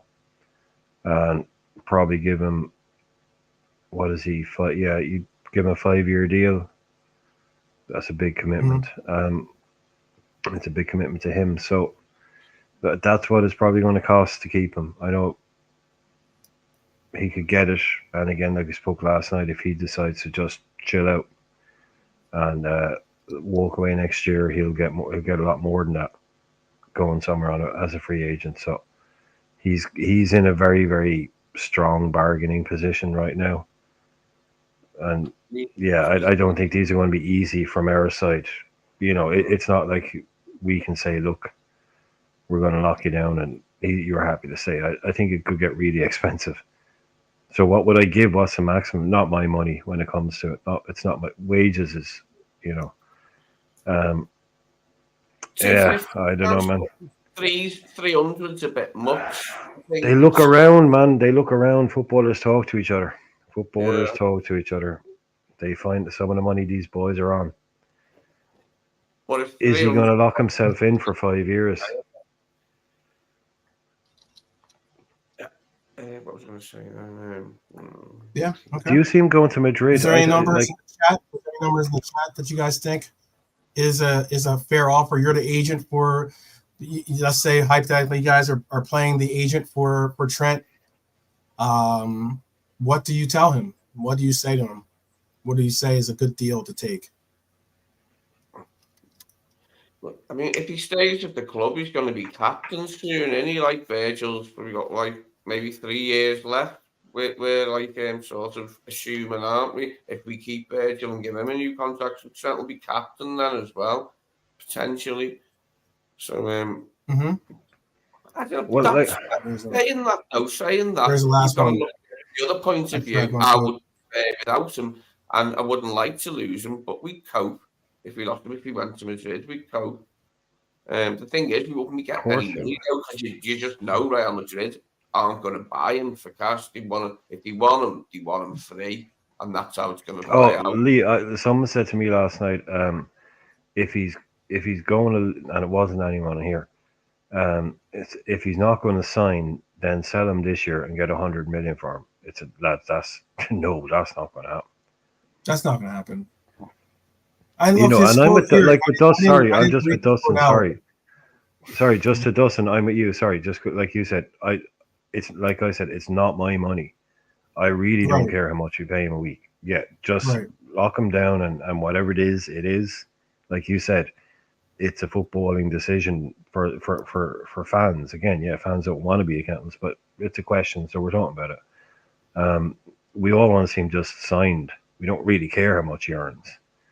We just want to see him signed, and next 5 years, Trent is locked down. Yeah, whatever he wants, then, or not whatever he wants, give him whatever. No, but do what it takes, basically, and none of us will be sitting here. Oh, should he really be on 280? Should he not be on 250? We won't care if he's. So with Virgil's worth every penny. Virgil pretty much is our defense in many ways. So like. Let's make Virgil feel wanted, like in terms of his wages, and get him signed up. Can't be having a no Virgil situation, like. That's why I hypothesized before an injury to Virgil, and we were left with only Canate and Jarell Quansah, and Canate's got a bad injury record. Imagine all we had was like Quansah and Joe. And then again, we'd be looking back at Sepp van den Berg, wouldn't we? If we didn't buy anyone, we'd have to have him in defence. Van den Berg and Quansah. It's a lot of money. It is still a lot of money. 300,000. I think we need a centre half. If we don't buy a centre half, it's madness. It's just really short. We got I think we have a bit of room in it. I don't think we're overpaying wage-wise. I just think, like, when we were talking about the other day with Pops about players like Nico Williams, and just saying, like, this is the world you're living in these days, that you're going to have to pay the going rate almost. But if you're looking at something like that, would you bump Virgil? Do you think Virgil would be offended if Trent was earning more than him? I don't think he would. Like, Well, if Ed Trent was around, say, 30 grand a week more than him. As a young player, do you think he'd be offended? But I don't think he'd be offended. I think you get the hump and say, "Oh, I want parity," or "I want this much." I don't think he would. Hard to say. It's out it, like it's out it. No, I don't even throw his. Versus doesn't seem like the kind of throwing his toys out of the pram kind of guy over money. I think he'd probably look at it. Yeah, it's Trent. He's 25. He's the future. What's I don't Virgil think on? it's. Trent's Yeah, I on don't what? think. What's Virgil on currently on his current deal that runs till next summer? Is Virgil on what about the same as he? About He's 180? on around that 250 mark, isn't he? Oh, is Virgil's he? on around that Yeah. Okay, 220 or Well, something like that. well, yeah, he is on. You talk about Virgil? yeah. Is it Virgil? You asked what Virgil's on. Virgil's on 220, I believe. Yeah. Let me double check for you. Yeah, so Virgil's Trent on was on Yeah, 250. 220,000 You know, pounds. So, if we could re-sign Virgil, like I think, yeah, but then Young, you'll most likely, if Trent gets a 70,000.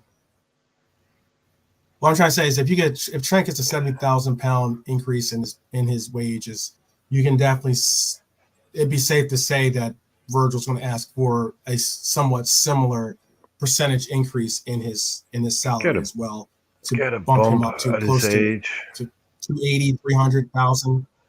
shorten the deal. Maybe, And I don't know. it goes to. Yeah. I'm not going to bury that lead, so I'm going to wait. I'm going to wait because there is a point to that. But let me ask this question first, and then we'll circle back to answer this to get back to what we were just talking about, and that is that the traveling squad has been announced for the USA tour. These are the names that are going to be on the list here. Some big names, some on the cusp, and some certainly young and and have to be certainly inspired names, but all the same, it is going to have some names that are some of the bigger names or bigger faces that you should be looking forward to see on this USA tour. My question is this, and this is a quick and easy, direct question. Who do you believe will have the biggest improvement in this? And you'll see it. Who do you think will have the biggest improvement, and you'll see it via this preseason stint? Out of these names, who do you think is going to emerge as wow? He looks poised to have a big season. Harvey Elliott, possibly Harvey Elliott could really prosper under Slot if everything goes well with the transition from Klopp to Slot and Slot rates Harvey Elliott. Then I see a good future for Harvey Elliott and a better season, even better, because some of his high points last season were excellent. Some of his low points, like some of the absurd misses that he was guilty of, were also there. But yeah, he's got a lot. Like he's got a lot to come still, Harvey. I mean, okay. Who's it for you, Brian? And tell me in the chat too. I just put it in the chat as well, just in case you wanted to hear the question. But tell me who you believe will have a breakout this preseason for the who you think will really stand out in this preseason and look to give you some faith that they're bound to have possibly a good upcoming campaign. Well, I hope Lee didn't just get hypnotized there by Harvey being straight. I know Harvey's straight in the middle with his ringlets. But Kumas was the name that I was trying to think of earlier on when I was talking about one of the other guys that had a good impact at that time when McConnell and Clark came in. And then I thought, no, I'm thinking about Clark because he's on that one too. He's the son Dustin said Kumas too. No, that's not what I'm saying. I'm saying when I said that Kumas is the player I was trying to think about earlier on. When I was trying to think of somebody that, I just thought to myself, no, it was Clark because he's the son of a former player. But no, it's also Kumas, our other son of a former player.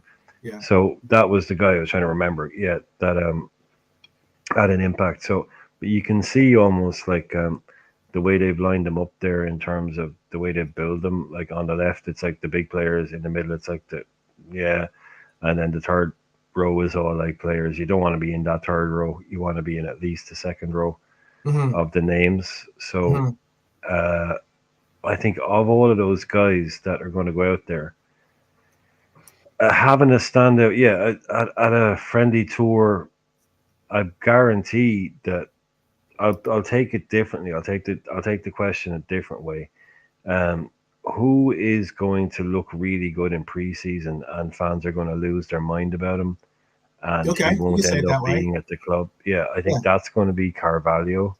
I think Carvalho will probably get a load of minutes Wow. because, and then everyone will be like, "Wow, he's amazing," and then we'll just sell him or send him out on loan or something. And but I think the guy that I would like to see uh, really have like you say, kind of a breakout would be definitely Stefan Bajcetic Mm, because good we were shout. waiting. Yeah, so that's who I'd like to see play like a load of games or play a load of minutes, always be starting and like really look like he's back and all of that. That's who I'd go. But I think we're going to see a lot of Carvalho. He's going to look really really good, and fans are going to lose their minds about him. And he's not going to get a single minute in the Premier League. Mm, He'll be sold or okay. gone. Yeah. I'm glad Bonkers put Jones in for Curtis Yeah. as well as Harvey. If Curtis can have a start to the season without any injuries and is in contention for selection game after game after game and gets up ahead of steam, we all know what a great player he is. Scores some outrageous Yeah. goals, Curtis. Good. He's got the thing with Curtis is he's got a lot more to come in his development, like and in his improvement. You know that there's like a lot more to come from Curtis if he can just get it right. And All his good fit, shouts. I think they're all good shouts. Yeah, get your shouts in. I know we have Dustin Bonkers. Marion's made a shout for who she thinks is going to have a breakout style, as I'm referencing breakout, but as Brian put as well, like have a phenomenal or have a standout performances, have some standout performances in this preseason to make fans go, wow, I'm excited to see what he's gonna bring to the fold. Um, But definitely ends put. up leaving the club. That was the caveat to that one. It's going to be a false. It's basically who's going to be the annual preseason false dawn. Because if anybody knows, it's basically the Danny Pacheco rule. Because every preseason, Danny Pacheco would play loads of games and loads of minutes.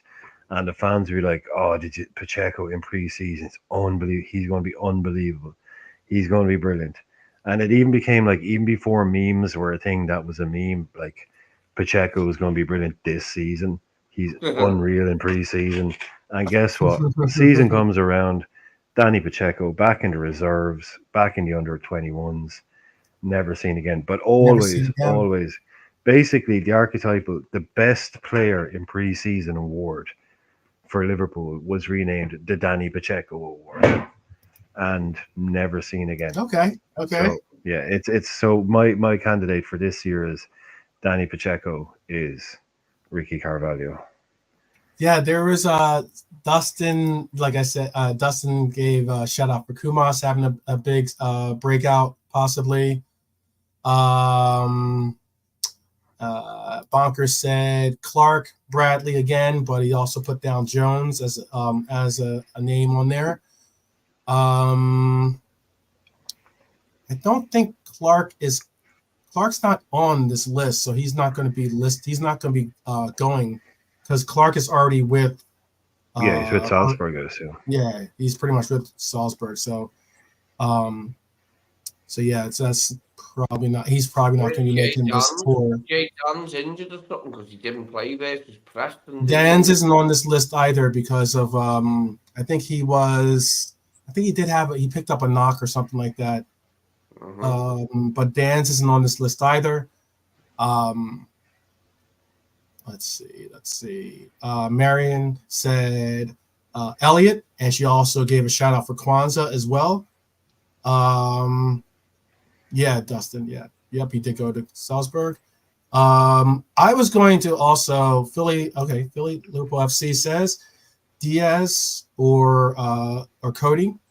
Unfortunately, Diaz and Cody won't be making the preseason tour because they were players that played in either Copa or the Euros. Pretty much all the players that played in the Euros and the Copa aren't making this trip, which is kind of a a letdown with some of the bigger name stars, obviously, because chances are if you're playing in Euros or if you're playing in Copa, it means that you're playing for your national team, some of the biggest national teams in the world, and it means that you're probably one of the best. So,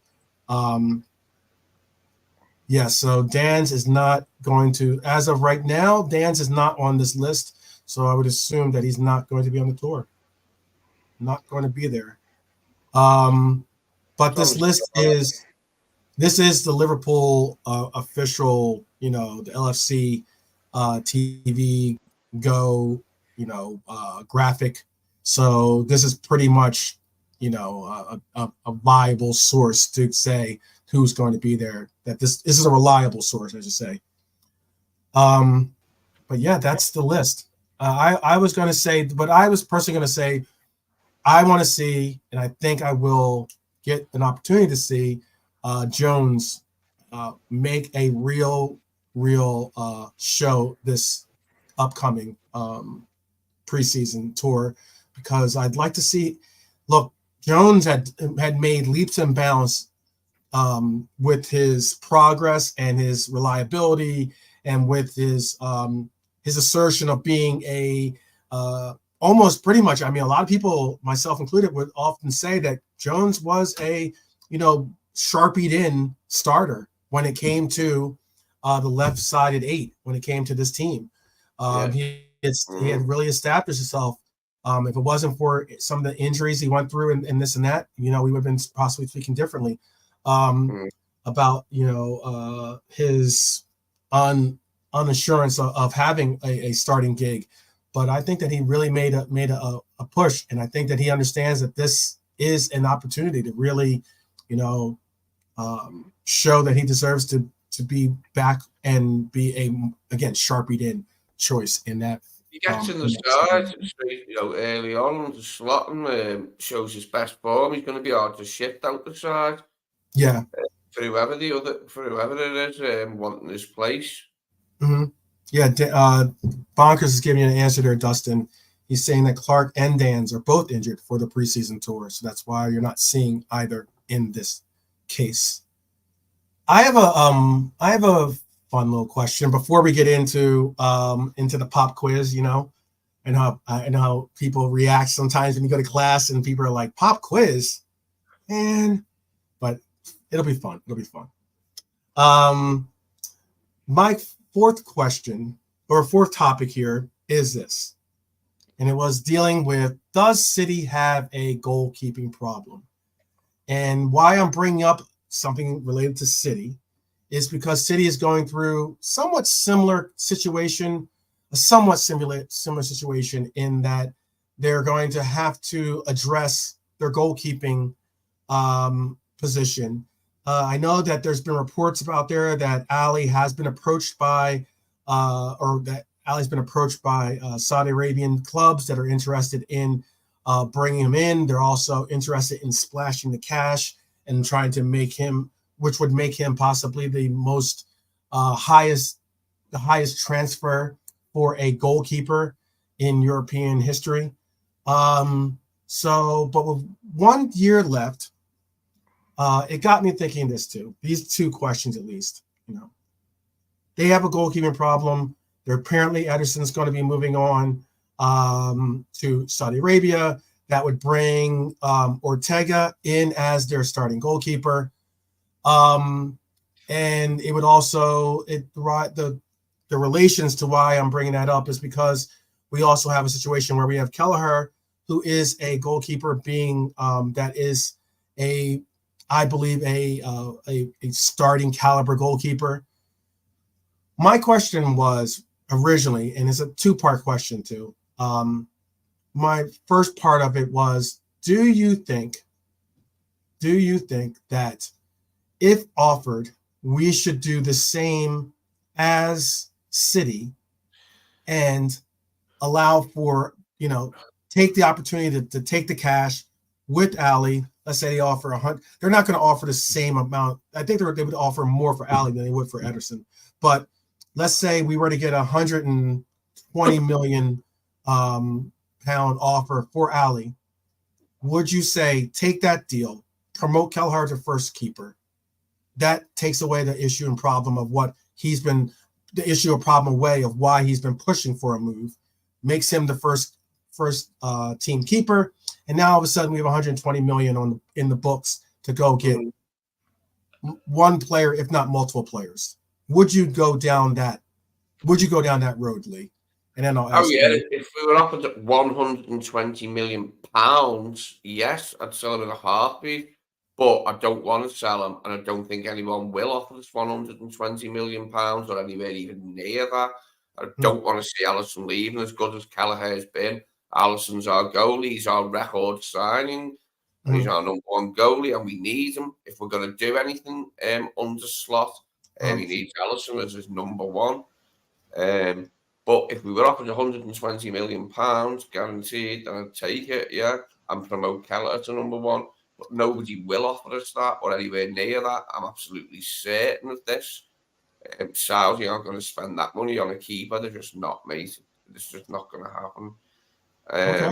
Okay. It's too big an amount that they might spend like half that or something, like 60 or something, but 120 is never going to happen, is it?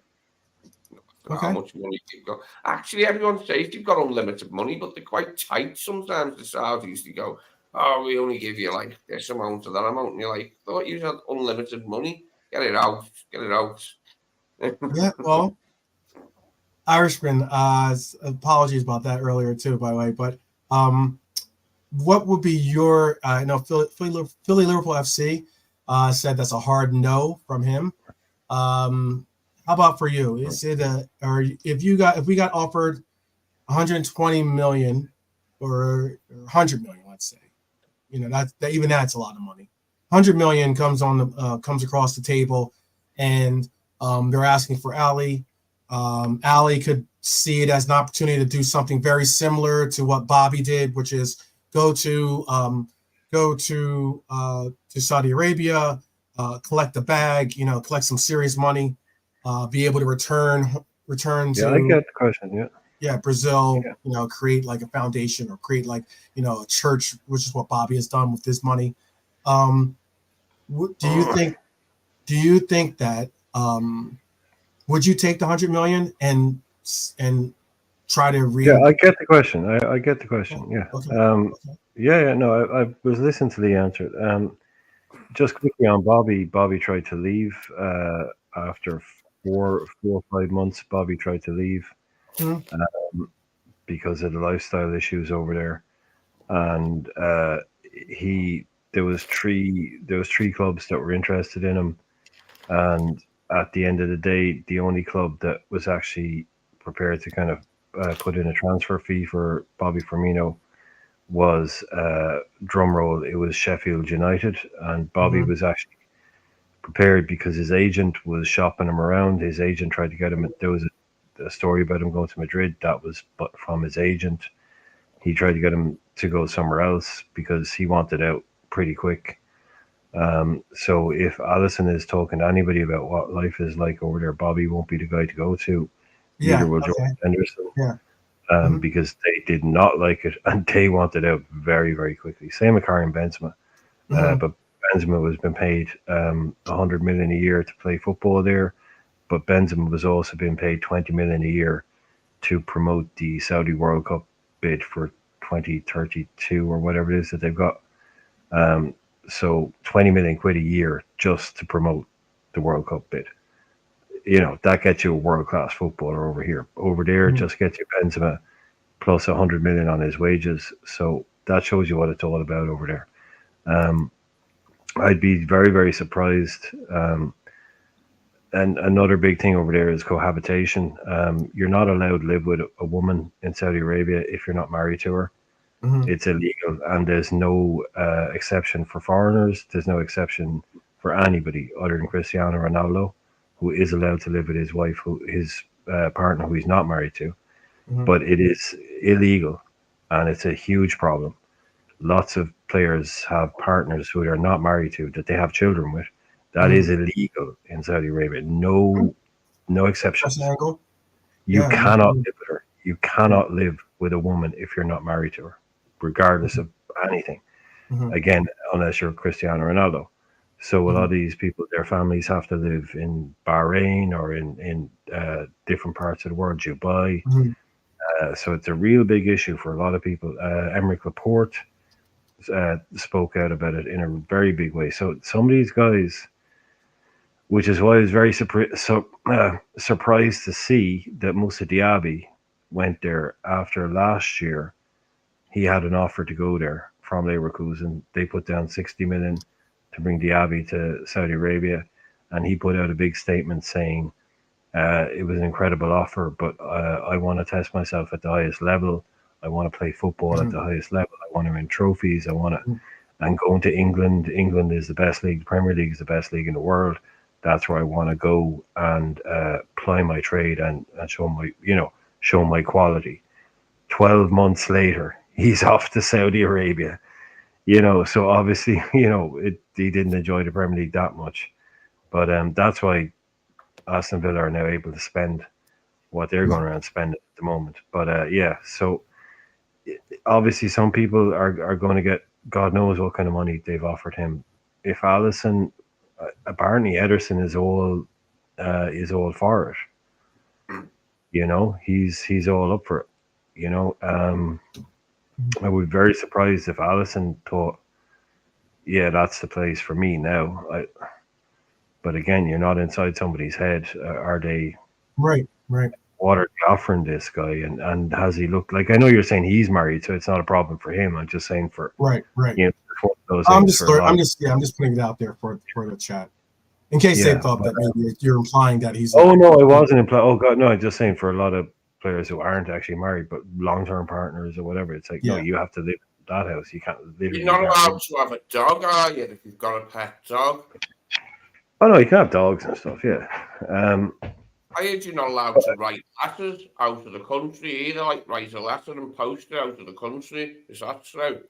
I don't know all the ins and outs Yeah. of No, that's not true. I No, mean, you'd be allowed. that, but Yeah. yeah, they have some yeah, mad yeah. rules. Let's yeah. Come We don't on. want the But yeah, Saudi but anyway, source bureau but yeah, on but our no, back. honestly, no. But just with Ali, if Ali, if you said to me the 120 thing, I'm with Lee. I mean, we're, we're not trying to be That's a big. I know they're gonna have to come. They're accountants. gonna have to come big. They're Yeah. gonna have to No, like no, come you don't big. want to Off. be the accountant thing. And he is one of our best ever goalkeepers. Some people Yeah. would say he's our best ever goalkeeper. But I don't know. Yeah. You couldn't The say chat's no. You got it. couldn't say no to that kind of money. You can't say no to that kind Exactly of why money. I'm asking that question. Like I mean, like maybe How do you 100, say no to maybe 80. 120 You million might for a say no, goalkeeper? okay, because that's getting closer to the number that we actually acquired him for, and it's not worth it for us to do that. But It's crazy if they did, man. 120 million pounds is a lot of money, and But like you said, I wouldn't go along with promoting Queeveen. I'd say, look, again, I'm going to go out there and say, look, there's no one and only. Yeah, there'll always be another goalkeeper, but Allison is really high up there. He is right. really right Oh, up yeah, there. I get that. No, But with you're 120 million, could you go out and replace him? He doesn't have to be as good as Allison if it means you buy two world class right. centre halves and a DM and a goalkeeper with that 120 million. Well, Do there's you like win a league? yeah, I like the chat. I think is with is the chat is basically saying no, to say the least. Yeah. As Philly Liver FC says, that's a hard no. Like I said earlier, Luke B, big up Luke. By the way, he says big up guys. Been watching from the beginning, but not chatting. All good. Hi, But he Luke. says, That's good. That's good to hear, man. That people yeah, actually also involved, just listening, and yeah, well, there must be, I'm sure there's a yeah. He's reason. saying this is a big no for him. He says Ali is irreplaceable in this market. Yeah, that money Jimmy's though. saying, Jimmy, let me get through some of these. Jimmy says it comes down to if Ali wants to go, if he wants out, we have to take the offer. Oh yeah. Uh, Marion says no, we need him, and Bonker says no, number one in the world is irreplaceable. And I think that was pretty much all the answers that we got, but pretty much a concerted no in there. I was saying that this is bringing up an interesting predicament. Again, you look at a lot of things. I know that there's been talks about Liverpool, and I said obviously Fulham earlier are two of the clubs that haven't made any big name acquisitions as so far in the transfer market. But when it comes to City also has another player that is on the verge of possibly considering an offer from Saudi Arabia, and that is KDB. I'm going to bring up KDB, actually, some of the stats and stuff, because if you look at their departures, they've had a bunch of the big name departures, City meaning, in the last 2 years. And, they've had Sterling go, they've had Jesus go, Cole Palmer, Mahrez, Zinchenko, Laporte, Gundogan, who left on a free, actually, and Cancelo, who was on a loan. But they've made some good money. They've made some good money. Those are euros. Money back in for their players, haven't they? They haven't thrown them away like some rich clubs do. Yeah, no, they've made some good money. I mean, albeit these numbers are in euros, so they look a little higher than they actually are in pounds, obviously. Okay. But but it's still some good money that they've made back on some players that were either getting close to the ends or getting close to the end of their career and this and that. But why I'm bringing this up again is that player in particular I was speaking on is KDB. KDB grew up as a Liverpool fan as a youth.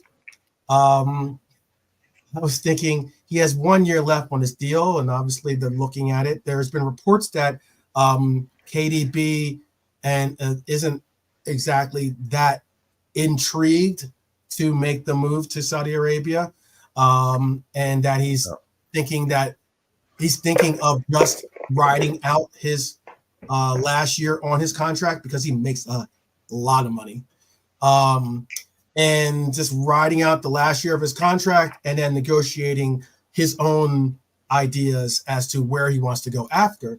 This got me thinking, with 1 year left and a deal reportedly being worked for KDB to either join or not join, but would it be cheeky to tell the 33-year-old who is currently on he's currently on holiday,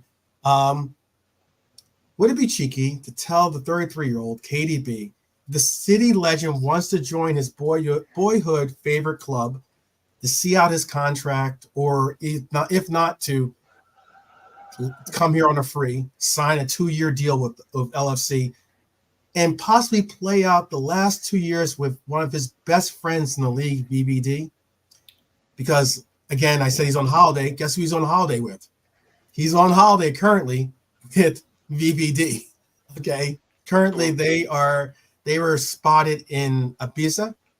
And they were spotted. Maybe VVD is off the City. What's that? I can imagine the pair of them doing karaoke together, drunk or something, in a nice bit of a double act, all right. Yeah, great. Yeah, high double act potential right there. Yeah. Yeah, Calvin Harris is a Liverpool fan, and there was a picture of KDB, Calvin Harris. That's a DJ for some of those that are maybe asking who that is. And KDB, don't worry, VVD, everyone knows who that guy is. Yeah, he's a pretty big name. He's a pretty big name. He sucks, man. But yeah, but okay. Any Calvin Harris family. Anyways, that's the opinion of the Irishman, Calvin. But anyway, KDB, VVD, and Calvin Harris take pictures in Ibiza. Maybe VVD says, you know what? I'm in the process of, I'm thinking about signing this 2-year extension. Why don't you come over to Liverpool and play with me, play with the lads over there? Would you be interested in bringing in KDB for 2-year extension? I'll show you some of the statistics too. These are some stats on KDB with all competitions. Albeit last year severe fall off in the number of games that he's been playing, and was available for. 25 games is a considerable drop from 49, from his normal 49, 45, 40, 48, around that range of games that he ends up getting in. Still got a heck of a lot of assists in. Doesn't hurt when you're giving those passes to one of the top scorers in the league. But my question to you, Lee, would you be interested in bringing in KDB for, let's say, 2 years? Oh, mate and a heartbeat, yeah. That'd be such fun. That'd be such fun. Even at age, he's 33 years old. Keep in mind, he's 33 years old. He knows. You told him, give him a chance. Yeah. I did have something to say about them, but it slipped my mind. Oh, sorry. I didn't mean to say about them, but it slipped my mind. No, it would be nice. Is it about Calvin Harris? Maybe it means Calvin Harris, or yeah, to have De Bruyne in our midfield, like that'd be amusing, wouldn't it? Like after all he's done to us, imagine what he could do for us. Like it's it's just a nice little thought in it. Like imagining him here. And imagining the face on City fans, that'd be hilarious, especially if he scored again. Well, the take that they would probably have some. They would have some slanted take to try to poo-poo on the ideas that one of their legends is going to Liverpool. But okay, I was wondering because I was even at 33. I think that. I would still take KDB as an option. That's sounding like a resounding yes in the chat so far, at least. Bernie says she would. Marion says she would. Philly Liverpool FC says he would. I don't know if Dustin said he would or not, but yes, but they do. They do their holidays together. By the way, just as Dustin just said. KDB and VVD do their holidays. Their wives are like best friends as well. So once I heard that a Liverpool fan, I thought, oh, what an excellent way to spend your youth, Kevin. Yes. I liked him a lot more once I heard that. And for him to come here, it'd be brilliant, wouldn't it? Like if that just happened. Okay. Even though more there's the novelty value, like of taking City's best player from them, even though they'd be replacing them, like and casting them aside, the novelty value of the transfer would be amusing. Wouldn't it? I mean, this is the last year for Pep. Reportedly, might be the last year for Pep at least. We're seeing a lot of players. We've seen a lot of players leave that you didn't necessarily expect to leave the club, but have left the club. There's players that are like preparing for their exits already from this club. It's just a question. I see also Jimmy says. Jimmy's. I'm gonna give you a chance. Jimmy's a yes. Is Dustin a yes too? Dustin, you gotta tell me if you're a yes. I'm seeing it. He is a little injury prone. I get that, Nalante. But I think Nalante said yes too. Despite that, though, I think he said yes. You have to tell me. Tell me again, Nalante and Dustin. Tell me again if you said yes or not. But go ahead, Brian. I know you want to weigh in. Yeah, no, like just what Luke was saying. He's too old and he's too injury prone to be anything other than someone you would love to have in your squad. Mm-hmm. This is a Thiago-esque style. This is certainly like I was saying. This is you don't go out and get a player. You don't go out and try like in this modern age. You don't go out and try and take a player like him from City for a fee. You just don't do it. If he was free and available, and he was coming in on a deal, but I mean, this is the kind of guy that you don't want him turning 35 at your club. But if you could see into the future and go, well, you got 2 injury-free years out of him, then he's potentially another Gary McAllister type.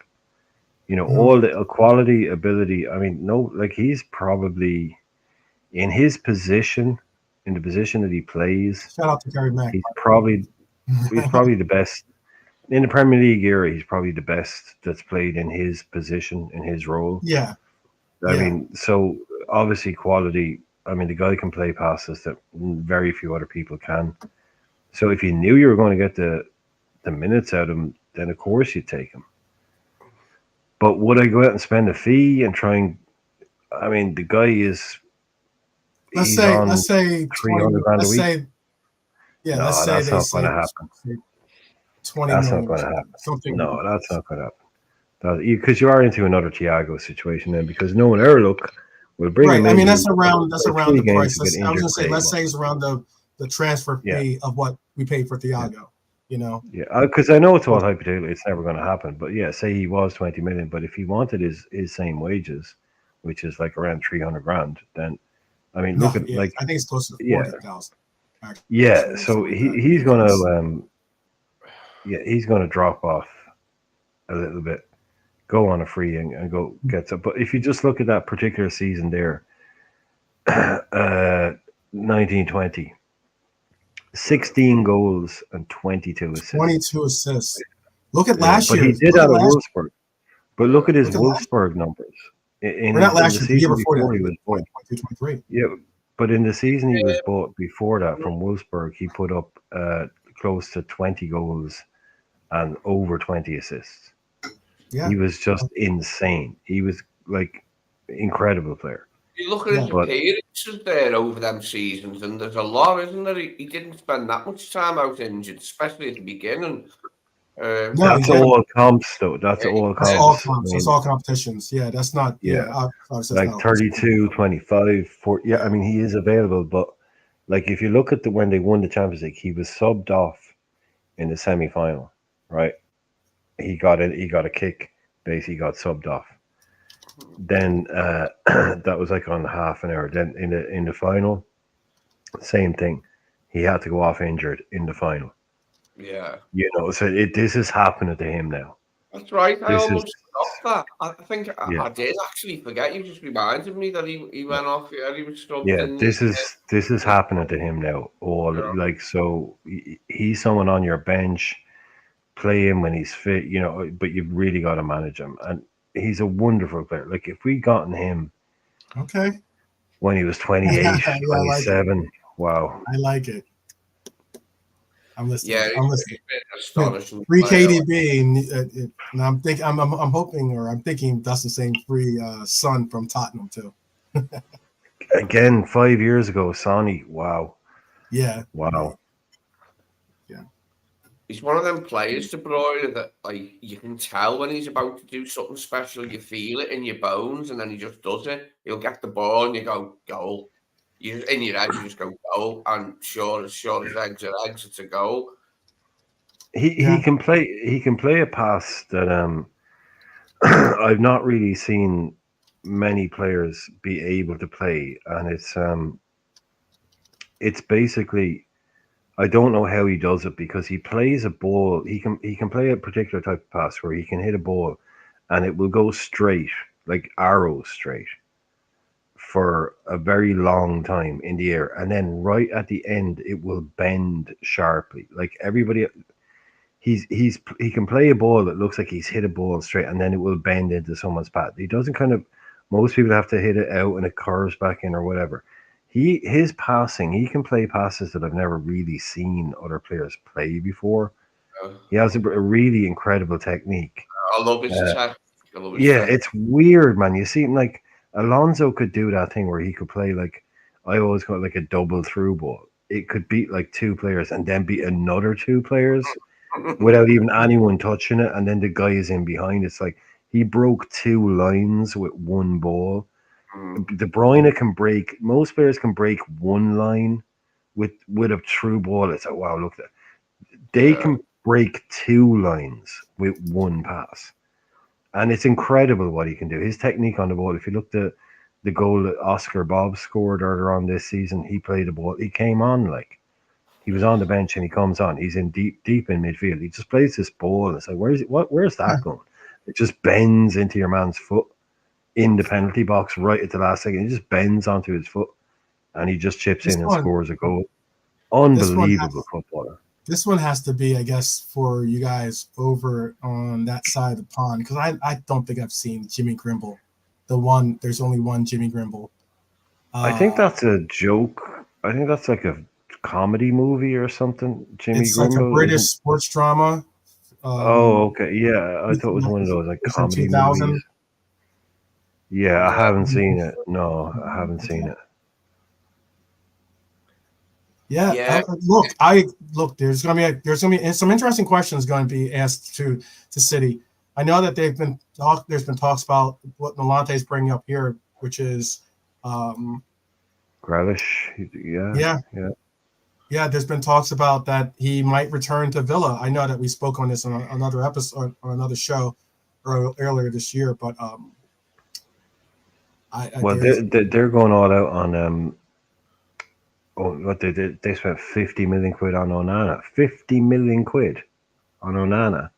yeah, I mean, he's okay, but I mean, we're talking about getting Kubo for 50. yeah, Is it a bargain? Is it? I mean, that Onana, the guy from Everton, who yeah. is just that guy from Everton. Okay, He's he's just that guy good, from but Edmonton. Yeah, it could be. agreed, But 50 million quid, that's agreed. more than they got for Douglas Luiz. Yeah, And Douglas Luiz is one of the best central midfielders in the league, like top quality, one of the best. hmm And they paid more for this Onana guy, who on his day looks like prime Yaya Toure, and then on other days he looks more like Titus Bramble or something. You know, kind of. That's the price. That's the cost of a unproven Premier League central midfielder at the moment. hmm So yeah, if you Apologies, get a everyone. Kubo By for the way, it 50, looks like for some reason my camera is not. It's on, but it's not. I'm not getting a feed that's going through. It's interesting. I'm going to try to work it out here. sorry. Oh yeah, you're frozen. Yeah, you are. Am I Frozen. frozen? Is that what it is? Yeah, you're frozen. Yeah. Okay, wait, hold on. Let me. I don't want to like jeopardize getting out, like, ending the stream like we've seen some occur on some other things, some other. Let's see. You know, accidentally end the live stream. All right. Well, we can do it. We can do this one too. Okay. You take Grealish on a free, Jimmy, would you? I even then, man. Oh, I'd take Grealish on a free. You know, you play him in the eight. You're playing him in an area where we're so. Yeah, but no, that's not going to happen again. I think he will leave. Maybe when Pep leaves. I don't know if he'll leave this year. They've only brought in that dude Savio, isn't it? Right? That's all they've done. Something like that. Yeah, Savio. I think that's all they've done. We're getting criticized, you know, but they've only brought in that one guy. They're losing. There was a lot of talk that Alvarez was going to go. I think that might come back up again. I think that might not only might. I think that the one thing about the Alvarez thing is that he is very similar to why I would not want to lose out on like a Joe Gomez, for instance, as in he's a player. He might be even similar. If you want to make a more direct correlation, you could probably say he's very similar to Cody Hakpo in that he's a player that can play in multiple roles and can actually bring you some types of results. I'm not saying that he's a great player. I think he's a great player. Yeah, I'm not saying that Alvarez and Cody have had the same results in their role, their opportunities at these other roles, but no matter who was out, whether it was front line or whether it was the midfield, Alvarez was a comparable player to put into that position, and he was very integral in Argentina's run for the Copa this year too, and played well for them in the World Cup as well. No, Alvarez be a top quality player. He scored constantly for them when Haaland was out injured. He's been there kind of Pep, I love him, he's amazing, but I can't play him kind of player. As soon as Haaland is fit, he ends up dropping out of the team. But I think he would, and I think he knows this, I think he would star for almost every other team, not just play. I think he will be a star in almost every other team. That's how good this guy is, and he's been underused there. I think he'd be a starter for most teams in the Premier League in a withdrawn striker role, or even as a number 9, but probably just in a withdrawn role or off somebody in number 10. Alvarez can do everything. He can play Wow. everywhere. Wow. That's That's why they high bought him. praise. Oh, I'd have him. I would have him in a Yeah. heartbeat. I don't know. I Take don't know Alvarez. if I know he wants. Bonker said it right. He says he wants to leave. He does, Nolante is yeah. saying 100%. Brian, I know that like Alvarez is a certainly fantastic player. I He don't wants to know go to if he's a PSG. player that I would. Right. Yeah, Right. he Okay. If he that's the wants to go to case, PSG. that He would wants to be. go because That's a they're not really. paying. I could see that. I can see that as being a good move for him. Now. Well, he's just PSG saying you're will, not I guess, and playing. there's not going to be. Well, no, I was just going to say why I think PSG might be a good move for him would have been You're breaking because up. it's not like the French league is going to be some hampering on his abilities to really shine. I think he'll certainly shine in the French league. I also think that there's not going to be a abundance of pressure for him to really, He super can. shine like an Mbappe level shine.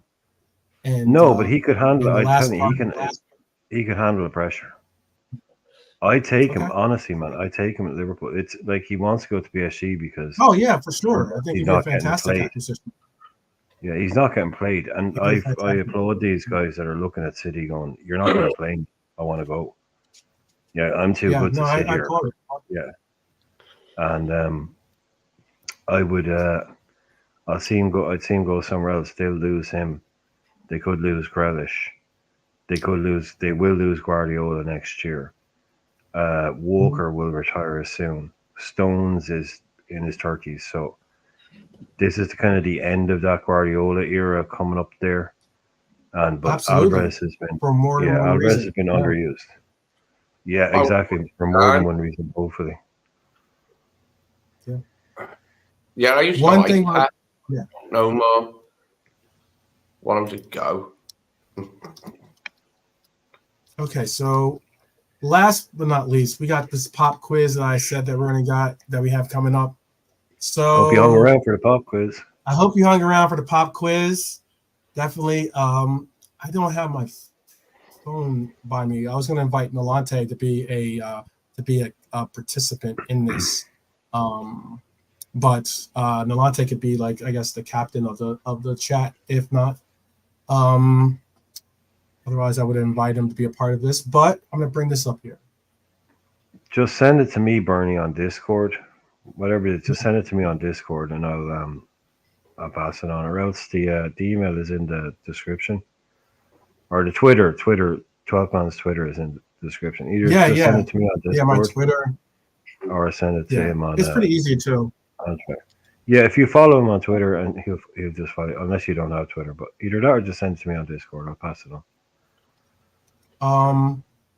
I'm going to add this score. You got scoreboard. Or if everything. you just make Bernie a mod, if you just make Bernie a mod. Oh yeah, we can make Bernie a mod, certainly. Then you can just put a link. We're gonna make there's someone else we had to make a mod. I don't know if we made him or not. Yeah. Then you'll be able to put links. Mods can put. Yeah, links once we go backstage or once we go to the back office, we'll make you a mod, Bernie, for sure. Don't do Twitter. Okay, cool. Yeah, it's based. I mean, my email. Yeah, I didn't think Bernie did. Yeah, she can send it to me on Discord. We're on Discord together, so she can send it to me on Discord. Yeah, if you're not on Twitter and you can't contact any of our panelists to get it through to me or through to them, it's just my name plus Gmail, so you can find me on there too. Do you want us to bring it up now? Tonight? Yeah, we're going to pop quiz. Yeah, we're going to pop quiz. Yeah, let's do this pop quiz. Let's do the pop quiz though, because the pop quiz is gonna be fun. Pop quiz is always fun. I know everyone loves trivia. So we're gonna do this pop quiz. It's gonna be obviously the Mighty Reds Army is you in the chat, so you guys are more than welcome to participate. You can put the answers Dustin, in. it's just in the chat. It's just in the chat, Dustin. It's not one of those online quiz things. Oh yeah. No, I didn't do one of those things. Yeah, it's not one of those ones. Yeah, it's just Dustin. It's just one of those. Yeah, we're just doing. This is a fun pop quiz. This is a fun pop quiz, and And yeah, for Mighty Res Armies, you guys are more than welcome to participate. I'll definitely include your right answers. Each right answer is 10 points, so just keep that in mind. 10 Okay, points. Bernie. And at the end, we'll have one final question. On the 10th question, we'll have one final question, and you can put how much you want to wager on that question Ooh. to kind of get back into the game. If you, all right, all right. Okay. Now, this pop quiz is on something that we talked about yesterday, and that is player Kubo. managers. Yeah, no, player managers. Player managers is this pop quiz. And because there was a kind of, I got to reading and researching some stuff. I was like, we love a player manager. We love a player manager. Player manager. I know that was a big thing for a lot of people out there. You know, obviously we've had some great player. We all know the accomplishments of some great player managers, most notably King Kenny, you know, from 1985 to 87. You know, he had historic measures. That's obviously not a question then. Yeah. Yep. I took out the easy one. Yeah, but his hero status took on a new dimension when he accepted the challenge of managing the club. And then you know, obviously he was in his first full season in charge. We won the league, we won the FA Cup double. It was just an underlining of his status when he scored the winning goal at against Chelsea at Stamford Bridge. That was a big changing rooms afterwards, after the Chelsea game, just in his kit with his boots off, just in his putty socks, and his kid just sitting there like relaxing right after we beat Chelsea, like in the dressing room. It's a great snap. Whoever took iconic. It's like iconic. He remained in charge after hanging up his boots in 1987. Led Liverpool. I can picture that photo, Lee. Even just you saying that, that's how iconic that photo is. I can picture it. He's just like he's slinked back on the bench, his feet out, and he just basically got like, just another cup, just another trophy, lads, just another trophy. That's what we do. That's what we do. To score the win. So he had so he got titles obviously in 1988, the 90, as well as the 89 FA Cup. I mean, that is possibly the most, you know, decorated player manager. King of all time. Yeah, basically. King of all player managers is King Kenny. So with our talk yesterday, it kind of inspired. I was just kind of like, you know, doing some research stuff. These are all questions I made up myself. So hopefully they're as accurate as possible. You know, I like to try to be a detail. He used to have a big banner that said Kenny Dalglish is cooler than the Fonz. And we used to hang it out of our window on like cup final day and that occasionally. It went from one window to the other one because it was a big bastard thing in red and white. Kenny Dalglish is cooler than the Fonz. Yeah, he was. All right, so let's start this off. All right. I'm trying to think of do you have access to, are you able to, I don't think Lee is able to access the chat. Are you able to type in the chat or no? Download free now. Wait. Oh wait. Okay. Apologies if you're listening with headphones on that one. I think he was going to get a drum roll. I think he was trying to find a drum roll, but that was not a drum roll. That was certainly an announcement. But I think the best way.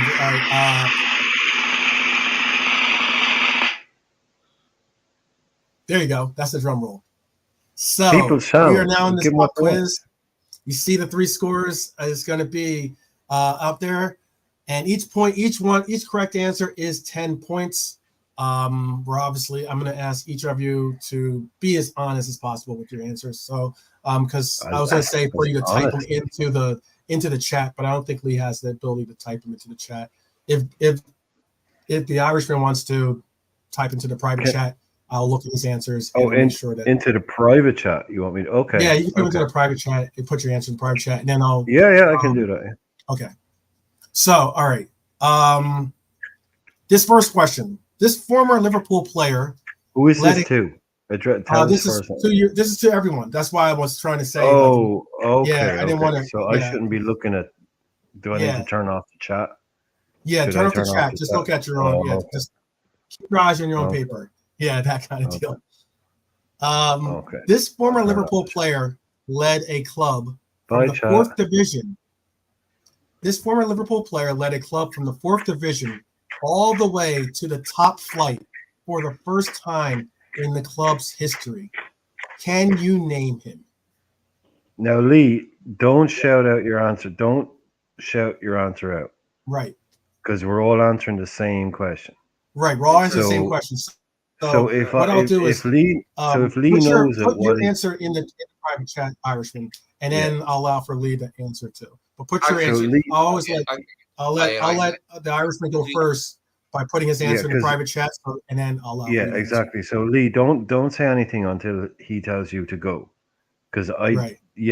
because you're the one that's going to be saying it out loud. Right. I know. The ch- Exactly. Yeah. So No spoilers. can you repeat? Yeah. I'll so repeat can the you question repeat for the question? Norm. Yes, Yeah, I'll yeah, repeat the please. question. You guys can are you repeat lucky the question because for you guys me, got some please? ringers. You just picked up some ringers in the chat. Yeah, that are Norm very just interesting. showed up. Yeah. Kareem Abdul-Jabbar just showed up in the chat. Like, yeah. Yes. Yeah. All Okay, right. repeat the question. Okay. The question is this: this former Liverpool player led a Yeah. club as these are all player managers, obviously. Yeah, led yeah. a club as a player manager from the 4th division all the way England. to the top In flight. England. Yes, in England. Led the club from the 4th division all the way to the top flight for the first time in the club's history. Can you name him? Oh, I see Bernie's got an answer in there. I see Norm. Norm, you're a good one, Norm. I told you guys got ringers.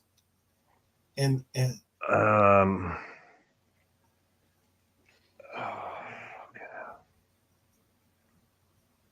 I have to type my answer in the chat. yes, just type it into the chat. And once he does, then I'll ask for Lee's answer.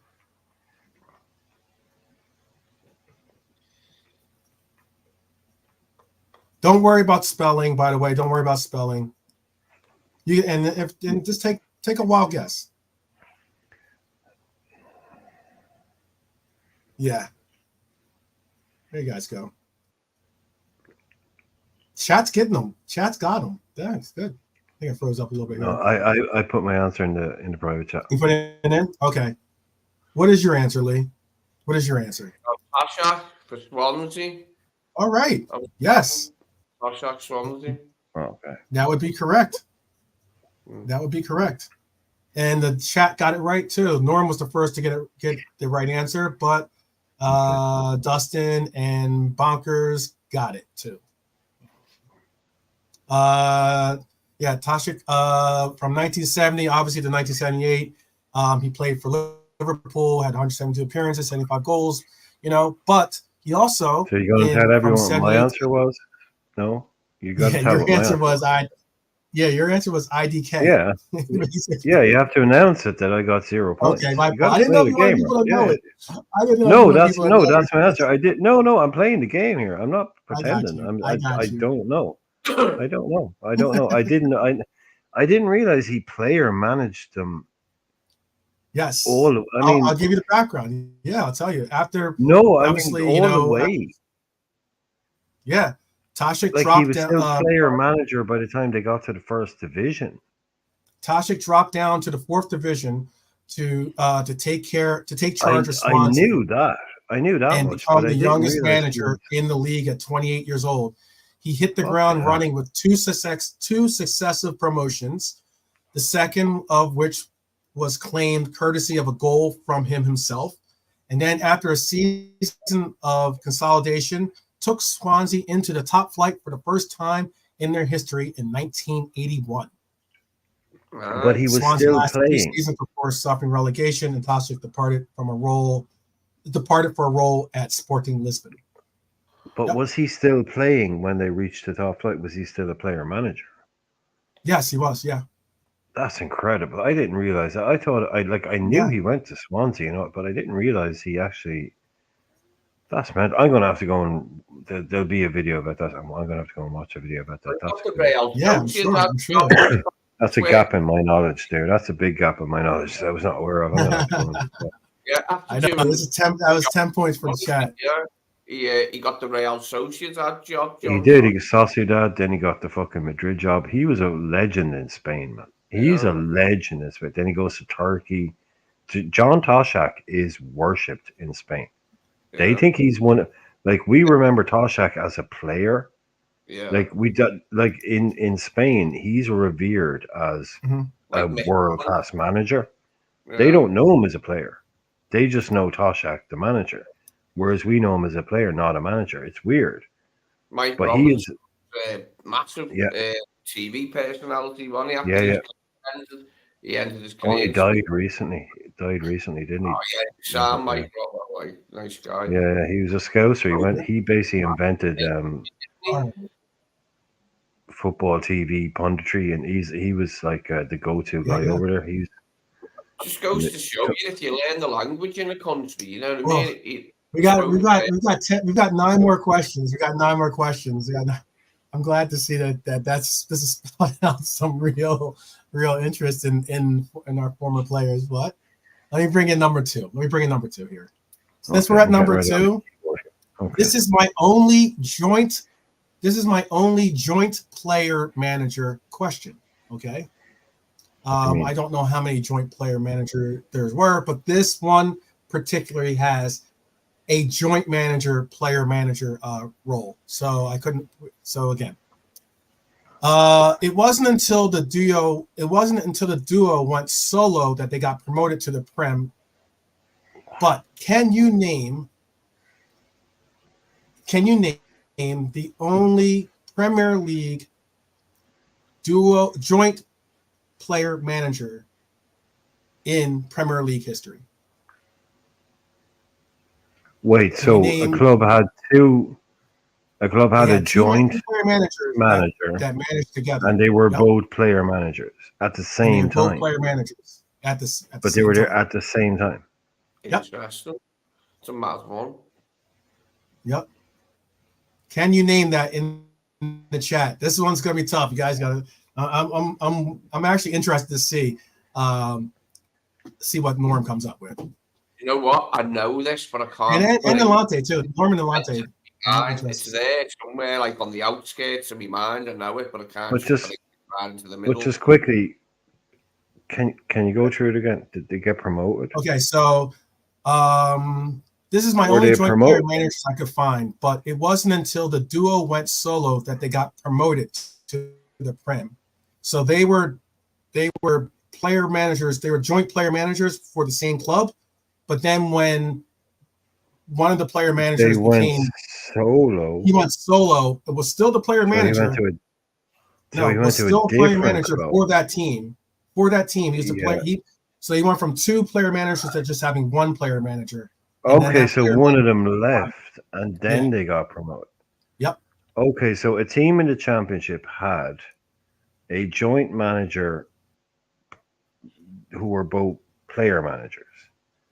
Yeah. One of them left, and then they got promoted. Yep. Right. Okay, so they didn't get promoted with a joint manager apart. Okay, right. So they got it. Jesus, that's a complicated question. Just name. If you could just, all I'm asking for is who are the two? You need to know both of them. Yeah. Big up Nolante, by the way. Big up Nolante.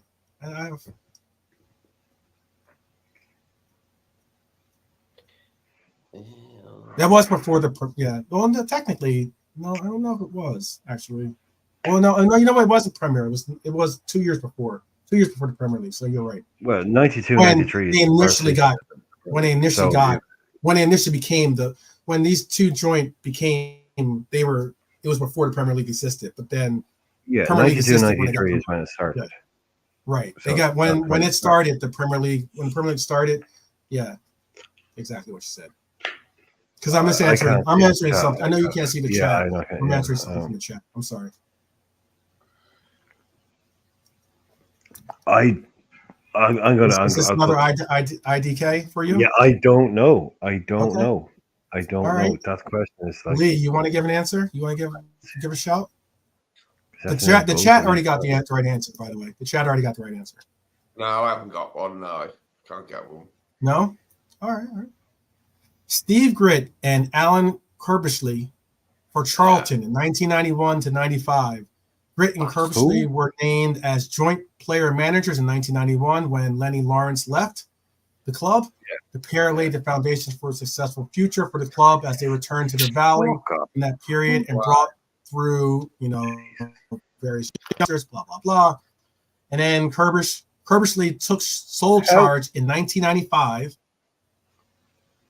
and got them promoted to the Premier League twice and established Charleston as a top flight club. Yeah, it was quite like a big deal Charlton, at the time. I say Charlton. You said Charleston, the dance. I just imagine. You said it once. You said Charlton, but the last time my fault. I'm just imagining Alan Kirbishley doing the Charleston. Doing the Charleston. Yeah. Yeah. I never. Okay, so hang on. Can you say it again? Because I missed it. I know Kirbishley. Who's the other guy you said? Steve Gritt. Gritt, yeah. Gritt. I have never heard of that man before in my life. How are these people in our chat? I'm calling shenanigans on a couple of these. If more than one person in this chat has heard of Steve Bloody Gritt, okay. I'm going to see your search history. I want printouts of your search history, time-stamped, mid-quiz. Steve Gritt. Is that his real name? Like, I knew Kirbishley. We all know Kirbishley, but I didn't even know he was a player manager. That's going way back. That is bloody hell. I don't even feel bad about the fact that I didn't know the answer to that. Like, I was expecting, because you were saying, the people in chat know. I'm thinking, I'm going to look really stupid. Well, yeah. I'm sitting here going, Nalante knew. No, I didn't know. I don't feel any less of a human for not knowing Steve Gritt. Definitely. Steve Gritt, know that one? That's fine. Yeah. You don't have, I thought you had a Steve Gritt poster, but I guess I'm wrong. Anyway. This is the third question then. This is the third round, okay? You guys ready? This individual led his team to their first trophy in 26 years and accomplished a first in England history. Can you name him, and can you name the accomplishment that he did? Could you say that again? Oh, okay. Yes. So it's a two-part question. I was okay. Yes, two-part question here. Two-part question. This is how the question goes. This individual led his team to their first trophy in 26 years and accomplished a first in England history at the same time. Can you name him and the accomplishment?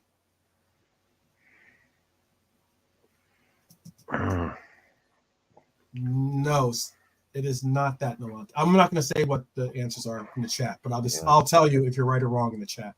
By the way, remember, Lee, you can't speak out loud, unfortunately, because you have to just wait until the Irishman gives his written answer, and then I'll read it. I mean, I could 26 years, and what was the achievement? Yep, this individual led his team to their first trophy in 26 years and accomplished. I can have a go with that. I can have a go with the first bit, and I don't know. It's a bit, but I haven't got. What was the achievement? Like, I mean, the first trophy in 26 years is kind of an achievement. So what's the other achievement on top of that? Man United, 26 years to win the league again after 67 to 93, didn't they? 26 years. I mean, I'll have a go with the manager, right? I'm typing the manager in now. He is. I'll give. I'm just giving some clarification for the chat. These are all player/managers, meaning like they're player managers, player-manager, I guess you could say. These are all player managers. So he is a player and a manager. I'm going to look. I'm Lee's going to the having. library. Yes. He's whipping out the Encyclopedia Britannica and looking through it all. Good shot, Bernie.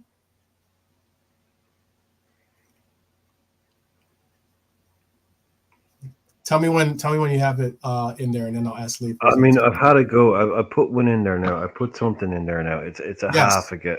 It's yes. You are correct. You are correct. Am I correct? Am I correct? Okay. Well, and I'll give it to you. I'll give you. Yeah. I'll give it to you. Yes, you are correct. Yeah. What did I guess? Tell the chat. What did I guess? Marion, you are correct. Your hubby is correct. Yes, you guys are correct. Yes. And do you guys know what it, and Lee, we need your answer. We're waiting for Lee. That's why. Oh, sorry. That's why you're not saying what I typed. Yeah. So am I correct? I got it right. I haven't said your answer because oh, cool. I got it right. Oh, I got it right. Yes. All right, go answer for that one. What's that? Bernie, Philip, not Marion, even you guys are all correct. You guys are all correct. Who was Lee, it? not Lee, not do you even not know? Who was it? Well, it's a two-part. Okay, question. so here it is. It was Ruud Gullit, and but I'm trying to think. Do you guys know? I'm not sure if they gave me the. Do you know what the accomplishment was, though? I don't know if they gave me the accomplishment. They gave me the. Oh no, I thought you were saying I was right. He's the first foreign coach to win. Don't give him the answer. Oh, all right, yeah, there you go. Yes. Oh no, I thought that. Well, that's what I typed in the answer. You were right. They hadn't seen your answer. I was just talking about the chat. The chat gave. Oh, they hadn't seen that for their coach. They haven't seen. They hadn't seen the second part. Oh, sorry. Yeah, it's all good. It's all good. I'll still give him. I'll give him. Well, there you go. Yeah. But there you go. So yeah, I got it. I'm no sorry. I'm going to bask in a bit of glory because I got one.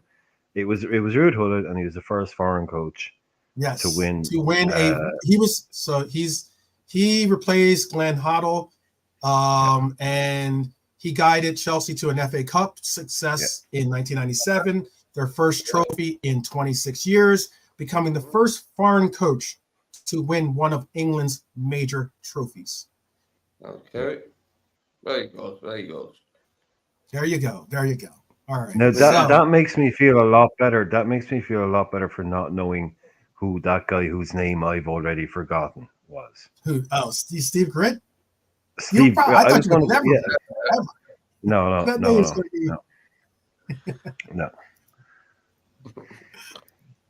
All right. I think that's it. Yeah. All right. I got the scores in the computer. Put them calculate in the computer. Now we're on to question 4. But hang on a minute. Wait. Do I get 10 points? Do I get 10 points because I got like that was a 2-part question and I got both parts right? Yes, you got both. So that's why I gave you 10 points. Am I the only person?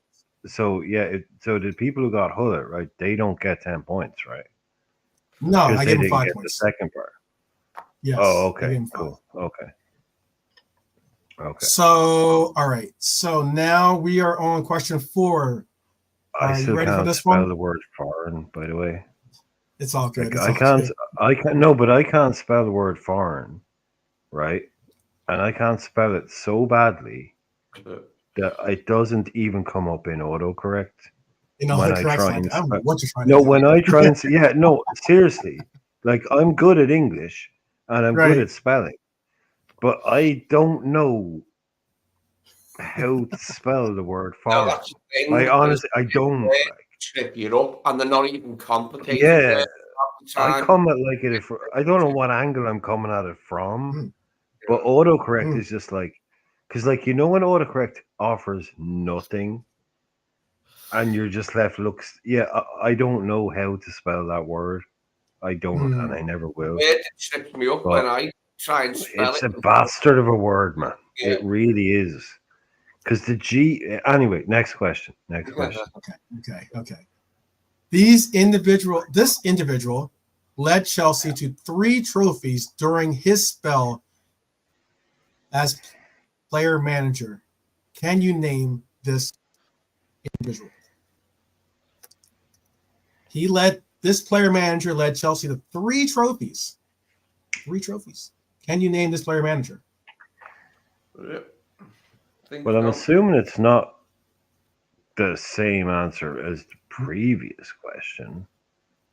I mean, you were not here to answer my questions, but I'm not the how many quiz master fucking player like you. I managers know have they that. had? I know. How many? They've only had two. Sorry, I should be speaking out loud. The chatter. I had two. Mm-hmm. No, I've only had two player managers. popped into my head, like, thought of the dude. Think I'm right. We shall see. Unless he's going to pull some kind of 1898 Albert Stubbins type character out of it. No, these are all like I don't know answers you what should they be do. able to get. They're all like 80s, 90s. I think Player 70s. manager. I think there might be an answer from the 70s in here, but I think they're all like 80s and 90s. They're all Premier League related, I think, pretty much. Chelsea. Yes. Three This trophies. individual led Chelsea to 3 trophies during his spell as player manager. Can you name him? The chat is correct. The chat has gotten it. Can I give my answer before you tell me Marion, who it I is? hope you got that one wrong. Nalante got the right answer. Can I have my guess? No, not Brian, until I. No, not yet. Brian, Wait yeah, for this because Brian. Wait for this Brian. Put his answer in there.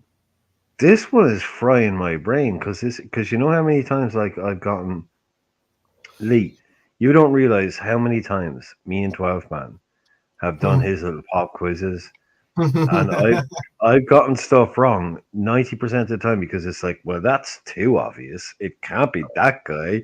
And I spend 10 minutes trying to think of someone else, and he goes, no, it was the obvious guy. Yeah, you had it. So it's like, okay, I'm going to type it in now, and I don't know what I'm doing or why I'm doing this because I don't know why, but I've typed in that answer. So there it is. It's in the chat. Okay, let me see. It's in the. Go ahead. Yeah. Lee, you can go ahead. That is. Yes, you are correct. Fuck. Yes. Yep. Fucking hell, I forgot about Viali. Did you? You knew it. I forgot about fucking Viali. Oh, wow. Fucking forgot about Viali. Yes. When Ruud left in 1998, the Blues confirmed their habit of handing senior players the top job by appointing Viali, the player who moved to London on a free transfer from Juventus in 1996. Rest in peace, Italian led Chelsea to a double success in 1998 as they won the League Cup and the Cup's Winter Cup, as well as the FA Cup in 2000. And he was later sacked despite winning, the start of the 2000-2001 season, winning the Charity Shield and the UEFA Super Cup, he was still sacked. Well, yeah. But look, he's no longer with us, so rest in peace, Gianluca Vialli. 2000. So let me get the new scores in here. What a player he was! I can't believe that was a good one. That he. Did you just forget him, or did you just not? No, of course, no. Or was he the one? I forgot he was a player manager. I think I know him. No, I just forgot he was player manager. I forgot he player managed. I totally forgot, but like I said, he's no longer with us. He died recently, so rest in peace. You know what a rest in peace. What a wonderful footballer. Started with Hoddle, and he made Chelsea like a half decent Premier. See, that's how I guessed Hoddle, but I knew he didn't win 3 fucking trophies. Yeah, and then I knew there was something I was missing. Obviously, there was something I was missing. This one's an easy one. This one's an easy one. This one's in here so that we can make sure that everyone gets some points. I'm just stating that now because I know. And this one isn't necessarily related to the Premier League per se, but it is a player that played in the Premier League. This player manager won the Scottish League 3 times. Who is he? This player manager won the Scottish League title 3 times. Who is he? Mm-hmm. Okay, Brian's got his answer in. Norm's got the right answer as well for the chat. Brian's got the right answer as well. He says Souness. Yeah. Who's your answer, Lee? Well, you Tuna. told him I had the I right. didn't hear that. Yeah. I know. I just told him. I know. What's your answer, Lee? Tuna back from Sampdoria to do his thing. He would have gotten it anyway. I would. It's a Yeah, tap he in. would have. It's a gimme. It's a gimme I for the. I would apologize. have given him. I would have given him. I- I would have given him. Yeah. I was reading it and I was reading it out loud, and it was my bad. Yes. That was the easy one. That was the layup. That's the halftime layup there. Delonte got it right. Yep. And yeah. All right, I'm gonna bring this down, put new scores up into this. That was a good round for everyone. That was a good round. We're up to sixth question. Number 6. And the sixth question is this. All right, make sure I get the score board up. The sixth question is: this player coach was player coach not only under a manager, but alone after that manager was sacked. Can you name him? Oh, that's a hang on. Be more specific now. So basically, what I mean by this is, remember I said earlier there was a joint player manager. That's one thing. There was 2 player managers. They're both players and managers at the same time. But this particular case was there was a manager, but there was also a player manager that managed with him. Can you name him? Yeah. No, but you said a second ago player coach. So he was. I'm sorry, player coach, player manager. That's sorry about that. And I know the technicalities of it. So you Player had manager. a guy who was a player manager, Mm-hmm.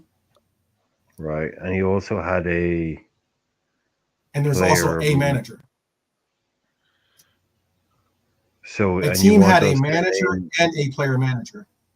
Okay, and you want us to name the player manager? Player manager. Yes.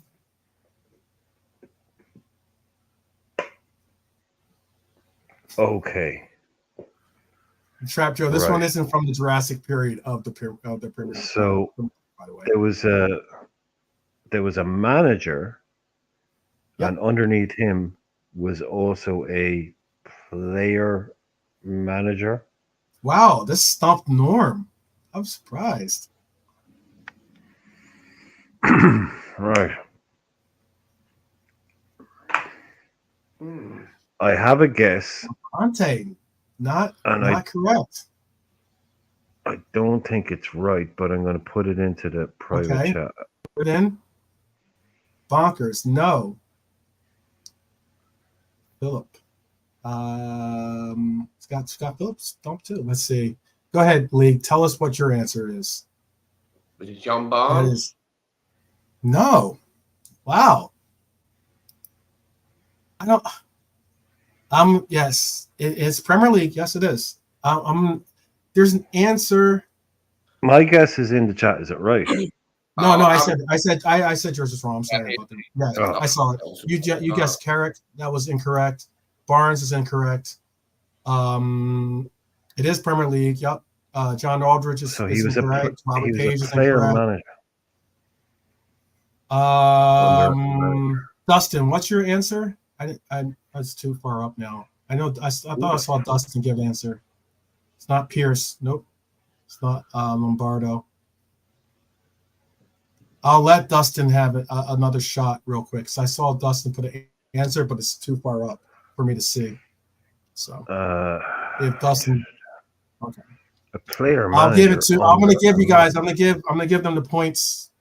So this player coach was this player manager was player manager not only under a manager but alone after that manager was sacked. That player was the United legend Ryan Giggs.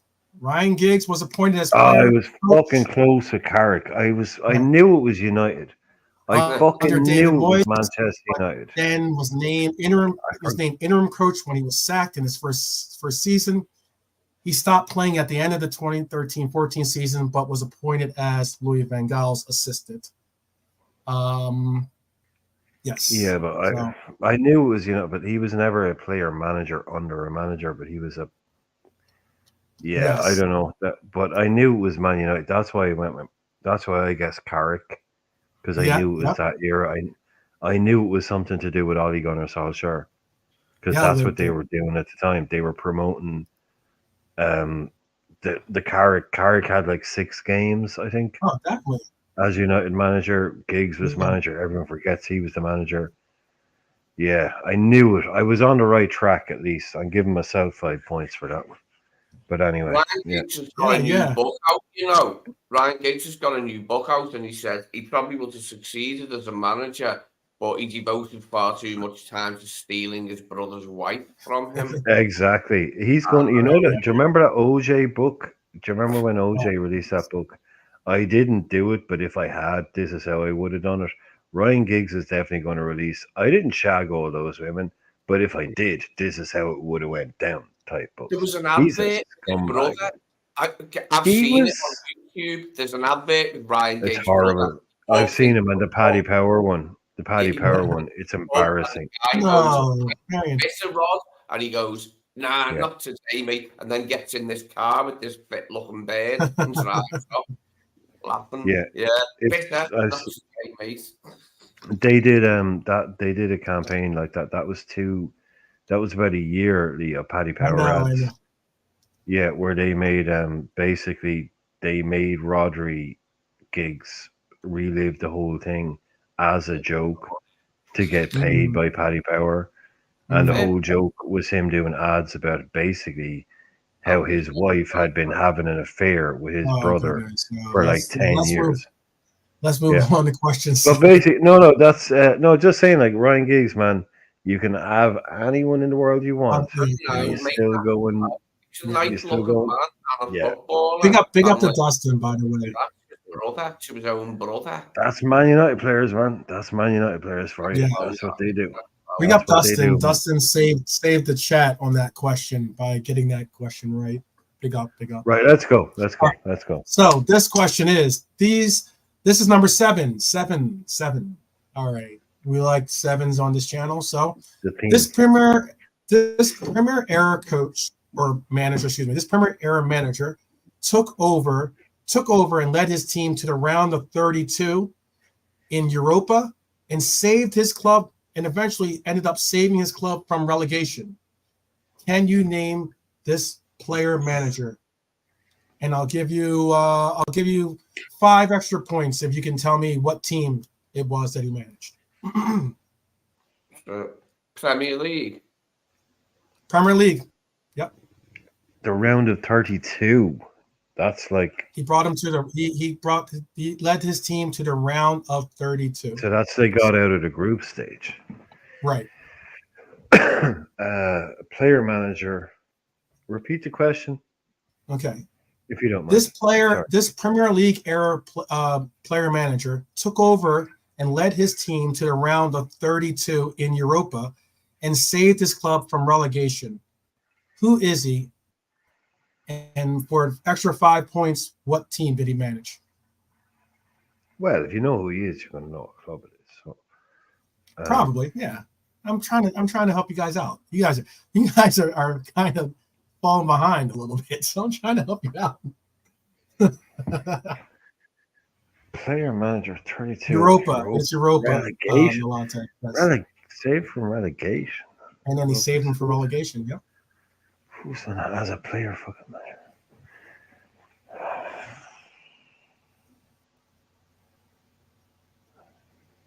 I know if you want to talk about what the chat are doing. Yeah, the chat. Let me see if the chat's getting any answers in here. Let me see. Marion, you can ask your hubby if he knows this one too. He might know this one, I think. This is Premier League era, right? Yep. Premier League era, right? Yeah. Yeah, I know, Bernie. You guys are You're a tough crowd, but a lovable 32. crowd, so it's all good. It's all good. Last 32. Out of the group stage.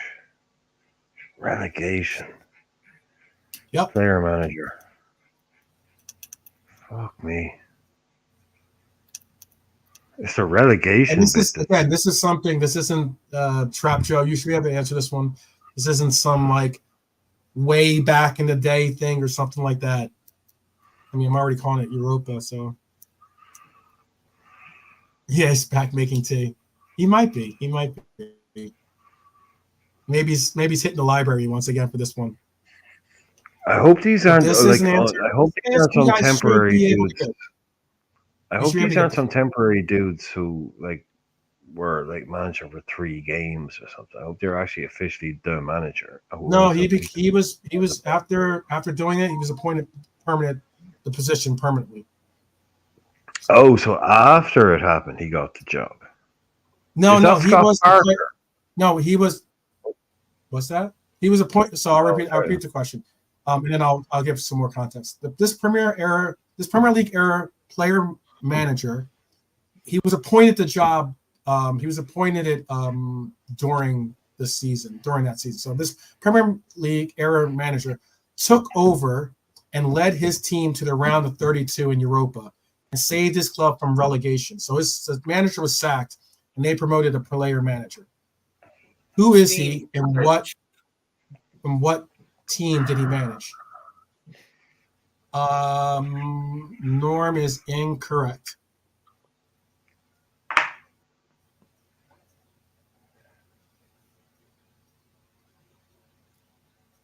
Scott Parker. Philip I think I know the club. I think I know the club.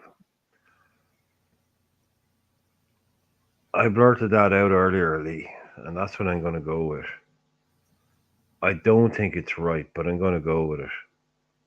Wait, just type it in. Type it in. Don't give away. Don't give away. I am. I'm typing it in right now. No, I'm I'm typing it in right now, but I said it out loud earlier on by accident. But I don't think anyone heard it. I don't think it's right, but I've just typed it in just to keep it moving. I don't wow. think it's right. That's a good guess. Which means it's wrong. It's wrong. But it's a good guess. That's a good guess. It is a good guess. You want to take a shot? What's your answer? Well, I thought Milante is not that answer. Yeah, give me a second here. Yeah, to be honest, I went for the way and my brain. I know. I'm just answering the chat. I'm just talking to the chat. That's all. Yeah, let me see. Marion, it is not that club. Nope.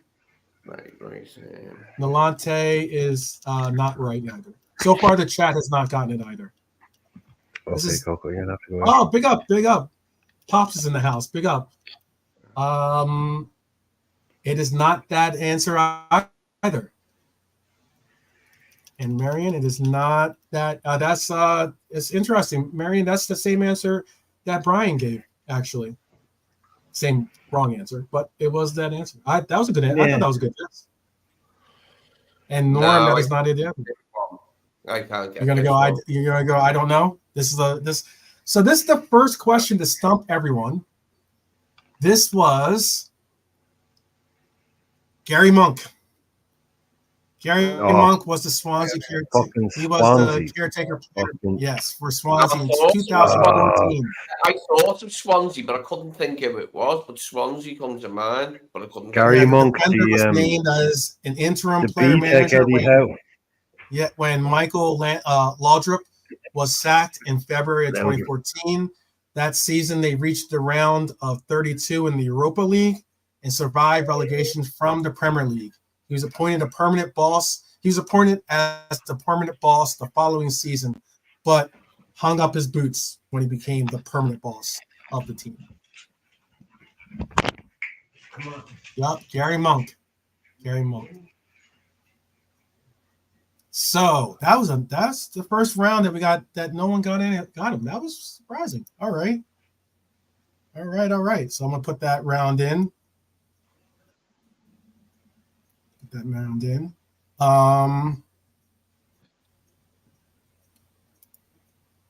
And we're gonna come up with number 8. These are the only two questions that I have. Number 8, number 9 are two questions, but they involve one involves a player that did play in the Premier League, but these are two teams not in the Premier League. Okay, those are two questions that aren't in the Premier League. All right. So this next question is. Let me make sure I get the scores up here for you. This next question is. Sorry, did I miss what was something? the year? and who was the last relevant? Sorry, What's up? I had to go out there for a second. No, Did I you're miss good. You're anything? good. You're good. No. We're on number 8. We're on number 8. Okay, cool. We're good. All right. So this is what I'm asking for. So I'm asking for the coach. The coach and I asked for the year, but I don't know if you guys will get the year, but you can try it. The year and the coach that this was accomplished. What was the year and who was the last relevant / player coach in Europe? Because I remember Brian asked, when was the last time there was a player coach, blah, blah, blah. So what's the question? This. What was the year and who was the last relevant player / player manager in Europe, all of Europe? Well, what do you mean relevant? I mean, well, relevant as in a name. This is a name that you would know, and this is for a team that. Xavi Hernandez. Well, I mean that's Iniesta. Okay, I'll take that as your answer. All right, that is incorrect. He played. So this is the last player. Who's the last player manager to coach in Europe, basically? And I put relevant because in the top 5 leagues. I mean, is that what you mean? Like in the top 5 leagues? In a league that is associated with Champions League, in a league that the team can go to the Champions League. Well, that's the whole UEFA. So you mean a top team, basically? Is what? Yeah, top team. A top team. You mean a famous? A top flight team? Yes. Okay, so who's the last? This means no championship level teams, none of that stuff. Yeah, I know. Okay, who's the last one to be player manager? Yeah. This will be who. I mean, I have to research that one. His name wasn't on my list, if that's the case. But that was not the answer I was looking for, Dustin. Yeah, Bernie's asking. Yeah, that's a good call, Bernie. Tell Marion to ask her husband. Well, I don't know. It's more like who's the last one you remember? So it's like the last guy I remember being. Who was the last player? Who's the last player manager? Because you don't really get player managers anymore, really. Who's the last player manager? And this player, I'll give you a hint. This player manager played in the team. Isn't in the Premier League. I'll tell you that. I already told you that this team is outside the Premier League, but this player played in the Premier League. Okay, so but when he was a player manager. When he was a player manager, was he a player manager for an English club or a non-English club? A non-English club when he was a player manager. Okay. But he was a player on a Premier League team. And he was, I didn't go any further. He was a captain. Yeah, I get it. So he's played in England. He was a captain on a Premier League team too. And then he went on to be a player manager at a non-English with another club. Yep. Player manager. Yep. Geez, that could be a lot of people. But he is, in your opinion, or the last. He's extremely relevant. Extremely relevant. Yes. But in your opinion, he's the last of the player. Yes. The last notable in the list. When I looked up the list of player managers, this was the last date that had a player manager listed. Who the fuck was running out? Well, now, if you'd said that, that makes a lot more sense. So he's the last listed. He's the last listed player manager in Europe. Yes. So it's right up to. Fucking. He used to play in England. Was a captain. He was a captain of a team, and then he went abroad. Captain of a team, played in England. Becomes a player manager. Yep. What was your answer again, Lee? What was your answer? Oh, he doesn't have an answer. I mean, I don't have an answer. I think he gave us decade. Give us what decade? Oh, he said Iniesta. But Iniesta never. Yeah, he was still playing for. Yeah. He said Xavi. He said Xavi. He was still playing for Vissel Kobe.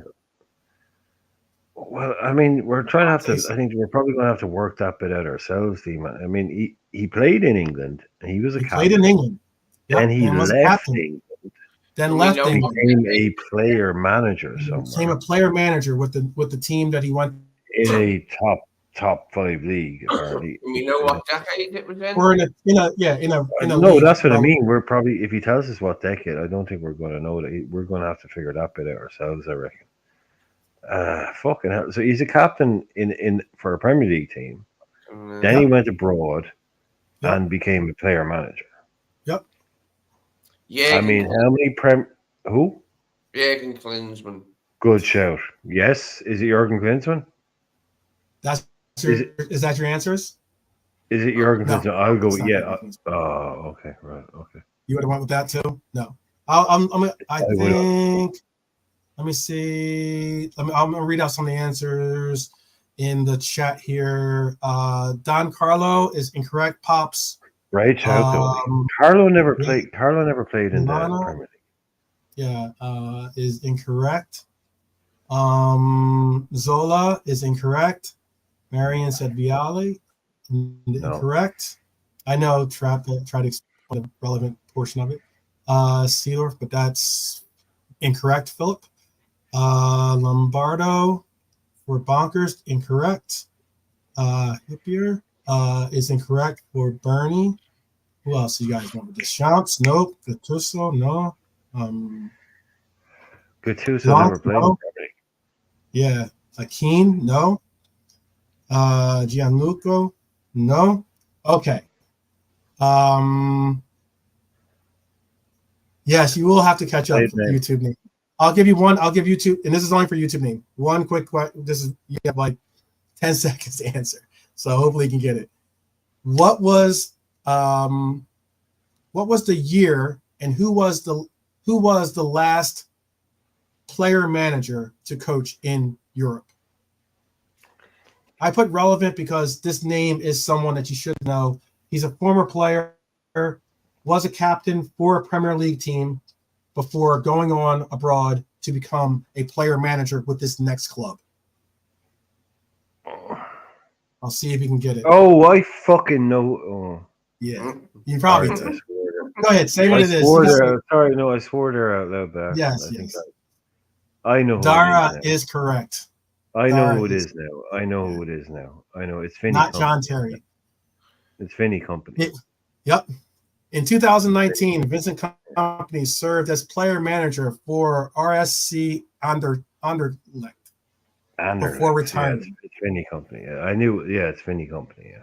That was a tough one. That was tough. When you said the question that way, I knew immediately who we were talking about. I know. I was trying. It's just when you said it earlier on, it was like a maybe convoluted way. But as soon as you said it that way, then I knew who you meant. Yeah. Then Company. Yeah. Because he went there. I'm gonna give you guys 10 points for Dara. Dara answering for you guys. I was gonna close. But when he went there as a player, and then they sacked the manager, and then they gave him the job. So he didn't go there as a player manager. So he went there as a player. He went back to Anderlecht. Then they sacked the manager while he was there, and then they gave him the job. He stayed on as player, and that is incredibly relevant because that is actually only 2 years. That's before he got the Burnley job. So we talk about how the player manager is something that is long gone, but he was actually doing it there. Yeah. I don't know why I didn't get that straight away. I don't know why. That's what I was trying to say. Relevant. He is a relevant player. He's someone that you guys should know. I mean, he just became obviously a big name coach that go on to Bayern Munich. All right, this next question it's a lot easier. You know the answer. You have to put your mind in the head of someone who doesn't know the answer. So there's a lot of. All right. Well, then here's what you guys should get. Here's another one I think you guys should possibly get, despite it not being someone that not being about Premier League per se. What Brazilian legend in 2007 became a player manager, and for what team? He was a Brazilian legend. Again, there could be a couple of these. So in 2007, Yes. he becomes a In player manager, 2007, he became a player manager.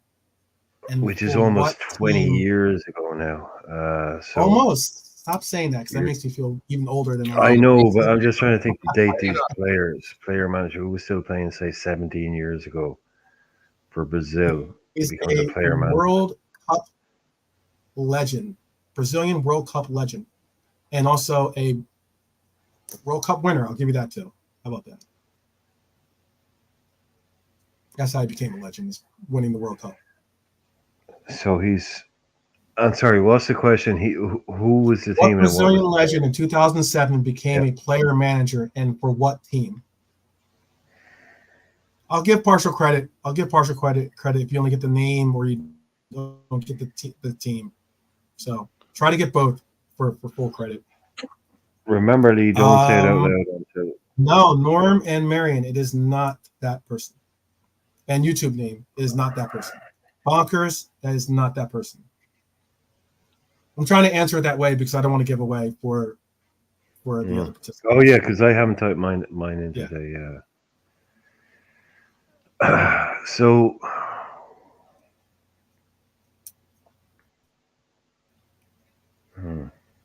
Incorrect, Dustin. Incorrect. That is not the answer we were looking for.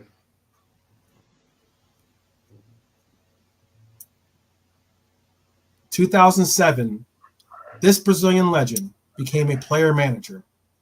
What team and what is his name?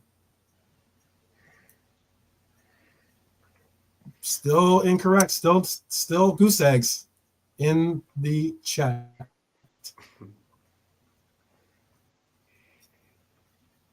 This was actually a kind of like it was when I was looking up these names, it became kind of interesting to me. I put a guess in the.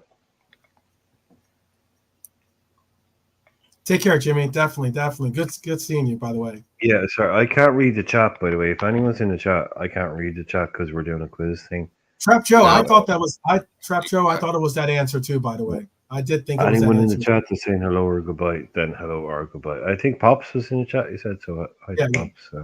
Yeah, Pops. But yeah, but that's what I'm not being ignorant or rude. I just have chat turned off. So hello to everybody. Yeah, I put a guess. I put it. Oh, Lee, we need your answer, Lee, because then I'm gonna. That is incorrect. That is incorrect, Brian. No, I don't have an answer. You don't have an answer. Looks like we got a goose egg on this one too. Okay. I'll tell you, Brazilian World Cup winner Romario was a player manager for Vasco da Gama in 2007. Oh, he did. Oh yeah, now YouTube name already announced it. He Already did. No. Now Romario everyone's did getting in the answers in the chat when I already said the name. No. Romario I was did already in his past the buzzer. I'm manager. sorry, chat. I can't give you that one. No. Yes. Romario did not. No, he did not manage. I look. I'm not debating the answer, but I'm just saying, Romario never managed anything. I don't know why they gave him that title, but fair play, yeah, they did. But Romario, no, he. If you know anything about Romario, you know the last thing he was a manager. But fair play, okay, fair play. It's a politician. Yeah, I'm sure he is. No, they gave him the title, so it counts. But doesn't seem a natural thing, does it? When you think Romario has never been a manager. He played until he was about 41, and one of his most prolific ever seasons was when he was at Vasco da Gama, which is the club that Philip Coutinho has actually just joined.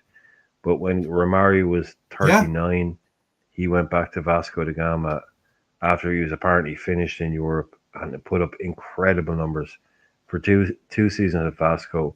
And the Brazilian league is a very high standard of a league. And he went back there as a nearly 40-year-old and put up 30-plus numbers. Romario is a god. He's a genius. He always has been. He's one of the greatest players of all time.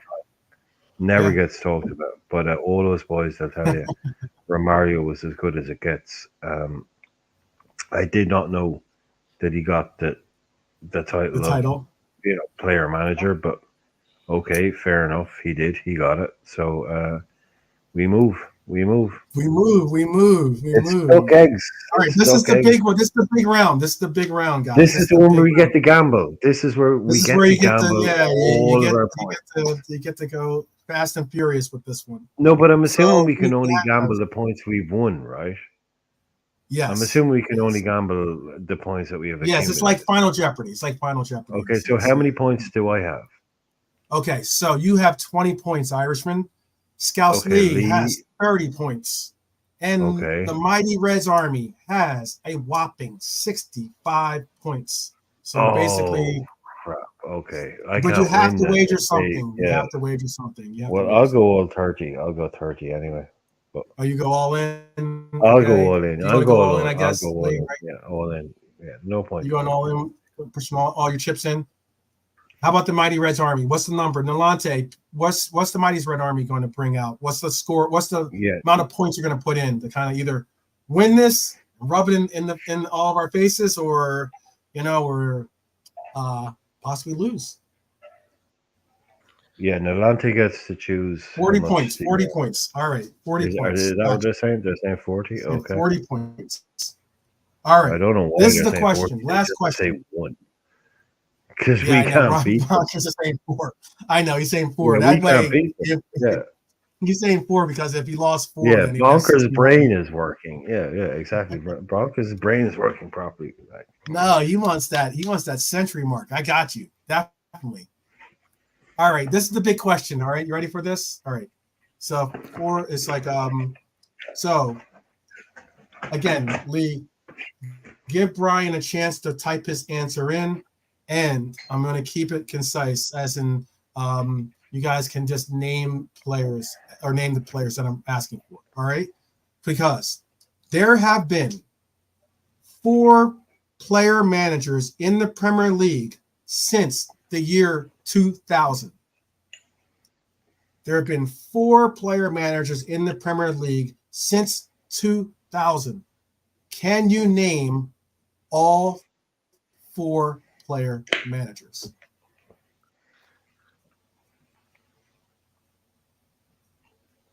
You want to take a shot? Yeah. Yes, I can. All right. Does that count? I'm just you can just take me at my word that I can. Oh, so yes, you can. just Okay. give me the Yeah, points. okay. I Yeah, got you you. just give me the points. I got you. Okay, so there have been 4 player managers in the Prem since 2000. Can you name the 4?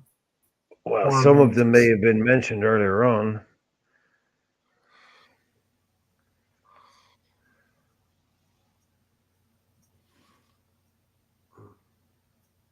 So in the last 24 years, 4. 24 years of the Prem has only seen 4 managers. Can you name the 4 managers since year 2000 in the Premier League who have been player managers?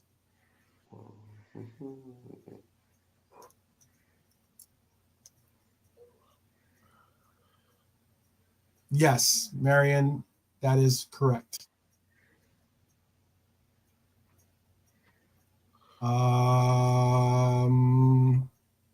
Let me see. 1, 2, and then 3. Yep. Pops has 3 of them. I see that we have an answer in for. You can give your answer. Oh wait. Wait. There's okay. Oh, you only got 1 of them, Irishman? Yeah, I just put in 1. That's my first one. Okay. That's I didn't know. Right? I didn't know. I didn't know if that was like your complete answer. No, but that's my first one. Right? That's correct. Right. Yeah, I know. I'm a giving person. Correct, right? I'm a giving person. That is correct. No, but that's correct. Yeah. Yeah. So far, you're right. Yeah. 2000. I'm just looking at the chat here. But you're missing 1. You're missing 1 name on that list to the chat. You're missing 1 name.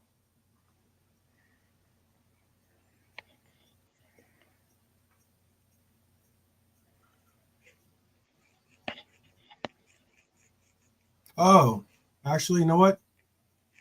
Bonkers held it down. Bonkers held it down. Big up, Bonkers, by the way. That is correct. You are correct, Bonkers. Just waiting for seeing who gets the gold medal, the silver medal, and the bronze medal here in this competition. No, I'm done. No, I don't know. You don't know? You don't know? Some of them were No. given to you. Some of them were we already no? Oh man. All right, Lee, go ahead. Go ahead, Lee.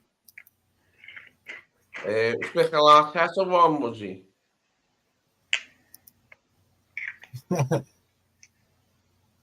What was that? No, Arteta is not one of them. Is that your answer? Is Arteta? Player manager, was he one of them? Mikel Arteta? Okay. No. That's incorrect. Oh. Guy should have won all in. He should have said 65 points. But I'll give it to you. He still said 40.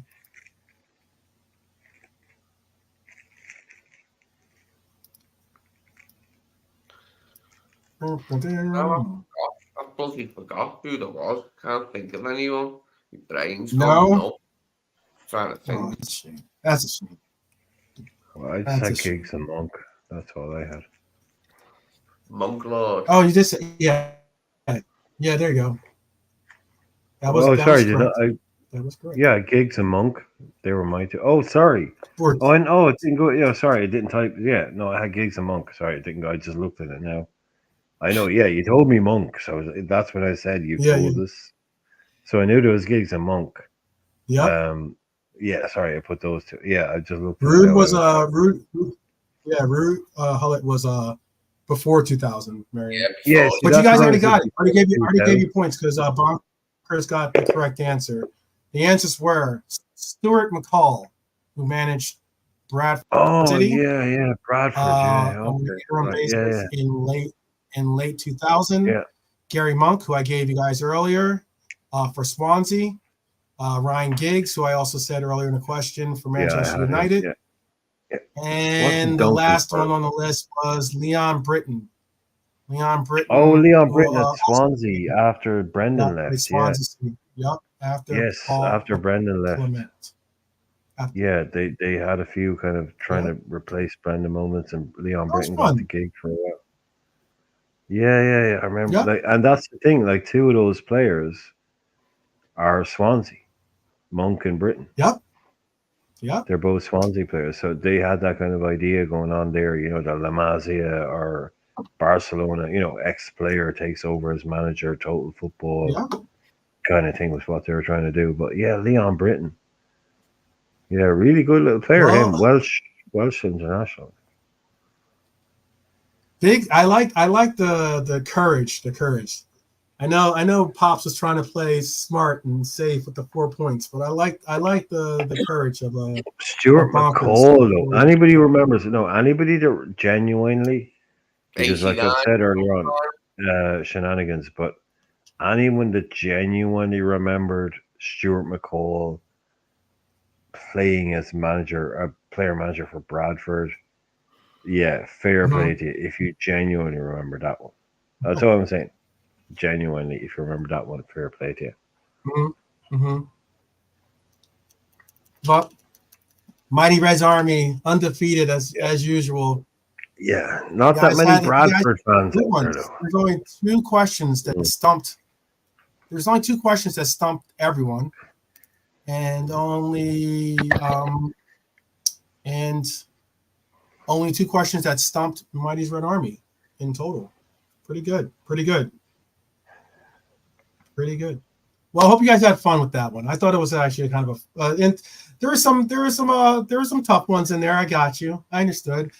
You know, it's not like I was saying what player in 1943 or something like that. You know, like there were some tough ones though. There were some tough ones. I hope you enjoyed the quiz though. That was a 12th man pop quiz, and you guys all did very, very well. Very well. Big up to the Mighty Reds Army out there. Big up to you guys. Oh, man. But we are now coming in at the 3 hour and 30 minute mark, so we're going to end this segment. But I want to thank each and every one of you guys for joining us today, for hanging in with us. I know it's late over there in on that side of the pond. So I appreciate you guys, sticking with us and riding it out. I told you the pop quiz was going to be fun. Hopefully you thought so too. Yeah, it wasn't a bad quiz. It was a good quiz. Like I didn't like the most relevant thing because that's a bit objective. Do you know what I mean? But it was one of your better quizzes. Some of your quizzes are a bit like, it's like who scored the first goal in the 1980 season? I'm like, no, that was a good quiz. That was definitely one of your better quizzes. You set the bar, man. You set the bar. No, but I thought I was like, there's only there's hardly been any player managers. That's initially I thought, well, yeah, they died out years ago. But now when you do all the questions, you're like, actually, there was a few about it's not actually that long ago. Yeah, like Leon Britton, that's not that long ago. Yeah, it actually still is. It's like I think, that died out in the 90s, and then you look at those questions, it's like, actually, yeah. There's been plenty of guys that have taken over. Giggs, Britton, Gary Monk. It's probably not as dead on some particularly interesting circumstances too, like the player manager with the manager. I thought that was very interesting, so. But we have a Thursday show that's going to be really, really big. It's Room 101 that we're going to be doing the show on Thursday. It's going to be super, super big. We got a very big guest. It's an esteemed guest that's going to be joining us on Thursday. Should be a really, really cool time. Well, it's Andy Cantwell. We can tell him it's Andy Cantwell right exactly. now. It's Andy Cantwell. If you don't know who Andy Cantwell is, go onto YouTube now. You're on YouTube. And just been Andy Cantwell, and he's a Liverpool fan. He does really funny, different types of videos. Just giving his own opinion, not live streams. But yeah, if you don't know who he is, go and check him out and give it a like and all that, because he's going to be coming on Thursday night. And he's someone that 12 Man loves what he does. I really like what he does. He's got a different kind of way. It's he's just a kind of a funny. It's not a comedy thing, but he's a really big Liverpool fan. And if you don't know who he is, just go out and check it out. But he'll be on Thursday night.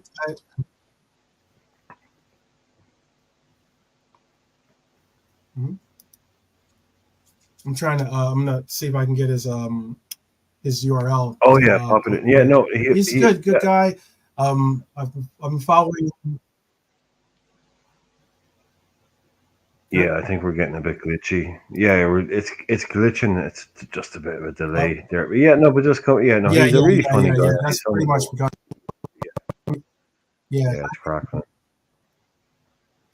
Yeah, it's crackling up there. I'm gonna put it in the chat here. This is what is. I'm gonna put. Yeah, I know we're getting a little glitchy, but I'm gonna close some of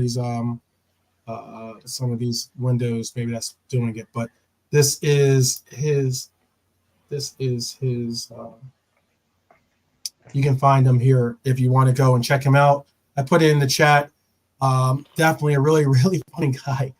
Has some really funny takes. Also has a lot. His production is really, really good too. By the way, his production for his show is excellent, and it's what draws him in. So it should be a fun time. It's going to be the Room 101 concept, right? Everyone knows the Room 101. Mm-hmm. Frank Skinner, and so that's what we're going to be doing on Thursday night. We let everybody know what it's going to be about. So it's going to be Lee, 12th Man, and Andy Cantwell are going to be the three, the protagonists of the Room 101, trying to banish the three worst things they can think of in football. And I'll be the Frank Skinner, as it were. If you know the show, I'll be the guy that pulls the lever and decide what goes in. So it will be Lee 12th Man and Andy Cantwell doing the Room 101. We're not ashamed to steal a concept from somebody else. So we'll do it. But yeah. I'm hoping Dustin to bring him on the show. Oh yeah, I asked him before, and it's funny because He's asking a question about when are you getting Liverpool fan in Japan. I'm hoping that we can figure something out. We still got to work on something, but we'll figure it out. Because you know why? Because I've actually been connected with that individual before he became Liverpool fan in Japan. He has another YouTube page or YouTube channel that he was originally doing his content on, and he gained such a following in with his takes and with his opinions that he created Liverpool fan in Japan now. So yeah, I'm definitely hoping that I believe he will certainly hold true to his original promise that we would figure something out and do some content together. So yeah, I'm looking forward to that too, especially if we get Kubo. Maybe that could be the case, and coming because he knows that I was one of the early heads out here that was hyping up Endo. So he's pretty appreciative of that. So of his countrymen and me showing the love for his country. But big up to everyone. Yes, if you haven't subscribed or haven't checked out, go check out Andy Cantwell's page. He's got some funny shows. He's got some really funny shows. He's a really good guy too as well. Looking forward to that on Thursday. Tomorrow we have a cool show lined up for you tomorrow as well. I know we have 2 shows, one of which we have to decide on which one we're gonna end up postponing and which one we're gonna bring out. So I'm gonna wait till I talk to the guys in the office after this segment. But we do have these 2 shows are 2 really good shows. So either one that we go with, it's gonna be good for Wednesday. So hopefully you'll be with us on Wednesday. Is there something you guys want to tell to the people before we let them go on with their evenings or mornings or even afternoons? Anything you want to say, Lee? Just thanks for being here, everyone, and I hope your brains aren't too sore from trying to think of them answers for player managers, because I know mine's aching. Okay. Brian, something you want to say to the people? No. See, I was going to come up with a typical kind of smart aleck comment or something like that, but Trap Joe is in the house now, so I'm like, no, we know he doesn't like anybody trying to be shit at being funny unless it's him. So, look, we're really looking forward to this. If you can't tell, this Room 101 thing. So if you don't, if you can't spare the time, just come in and give it a watch because it should be really fun. Yeah, it really should be really fun. Also, it'll help show the support of the Reds and everything else. It'll help represent the channel as being a real presence and a real source on this YouTube platform. So, and you get to see negative 12 man. You get to see negative 12 man. He's Mr. Positive. I know. He is forced into picking 3 things. Yeah. This show has been a concept that Brian brought up a while back, and it's definitely taken a while to figure out something, but we're ready for it. Good guests. We need good contributors. It wasn't the kind of thing that you could just throw together with some. You need people with. But it's just great. We're forcing 12 man to talk about 3 things he doesn't like, which, as you all know, getting him to talk about one thing he doesn't like is probably difficult enough. So yeah, there you go. So yeah, it's stealing content, but no one else has done it, and I can't believe no one else has ever done it. It's such an obvious idea to do. But as you all know, Lee can talk for days. So 3 things he hates, but also just anyone else in the chat, get ready to know that we're doing it. So think up your couple of things that you will put in your football room 101, things that you will want gone and never seen again.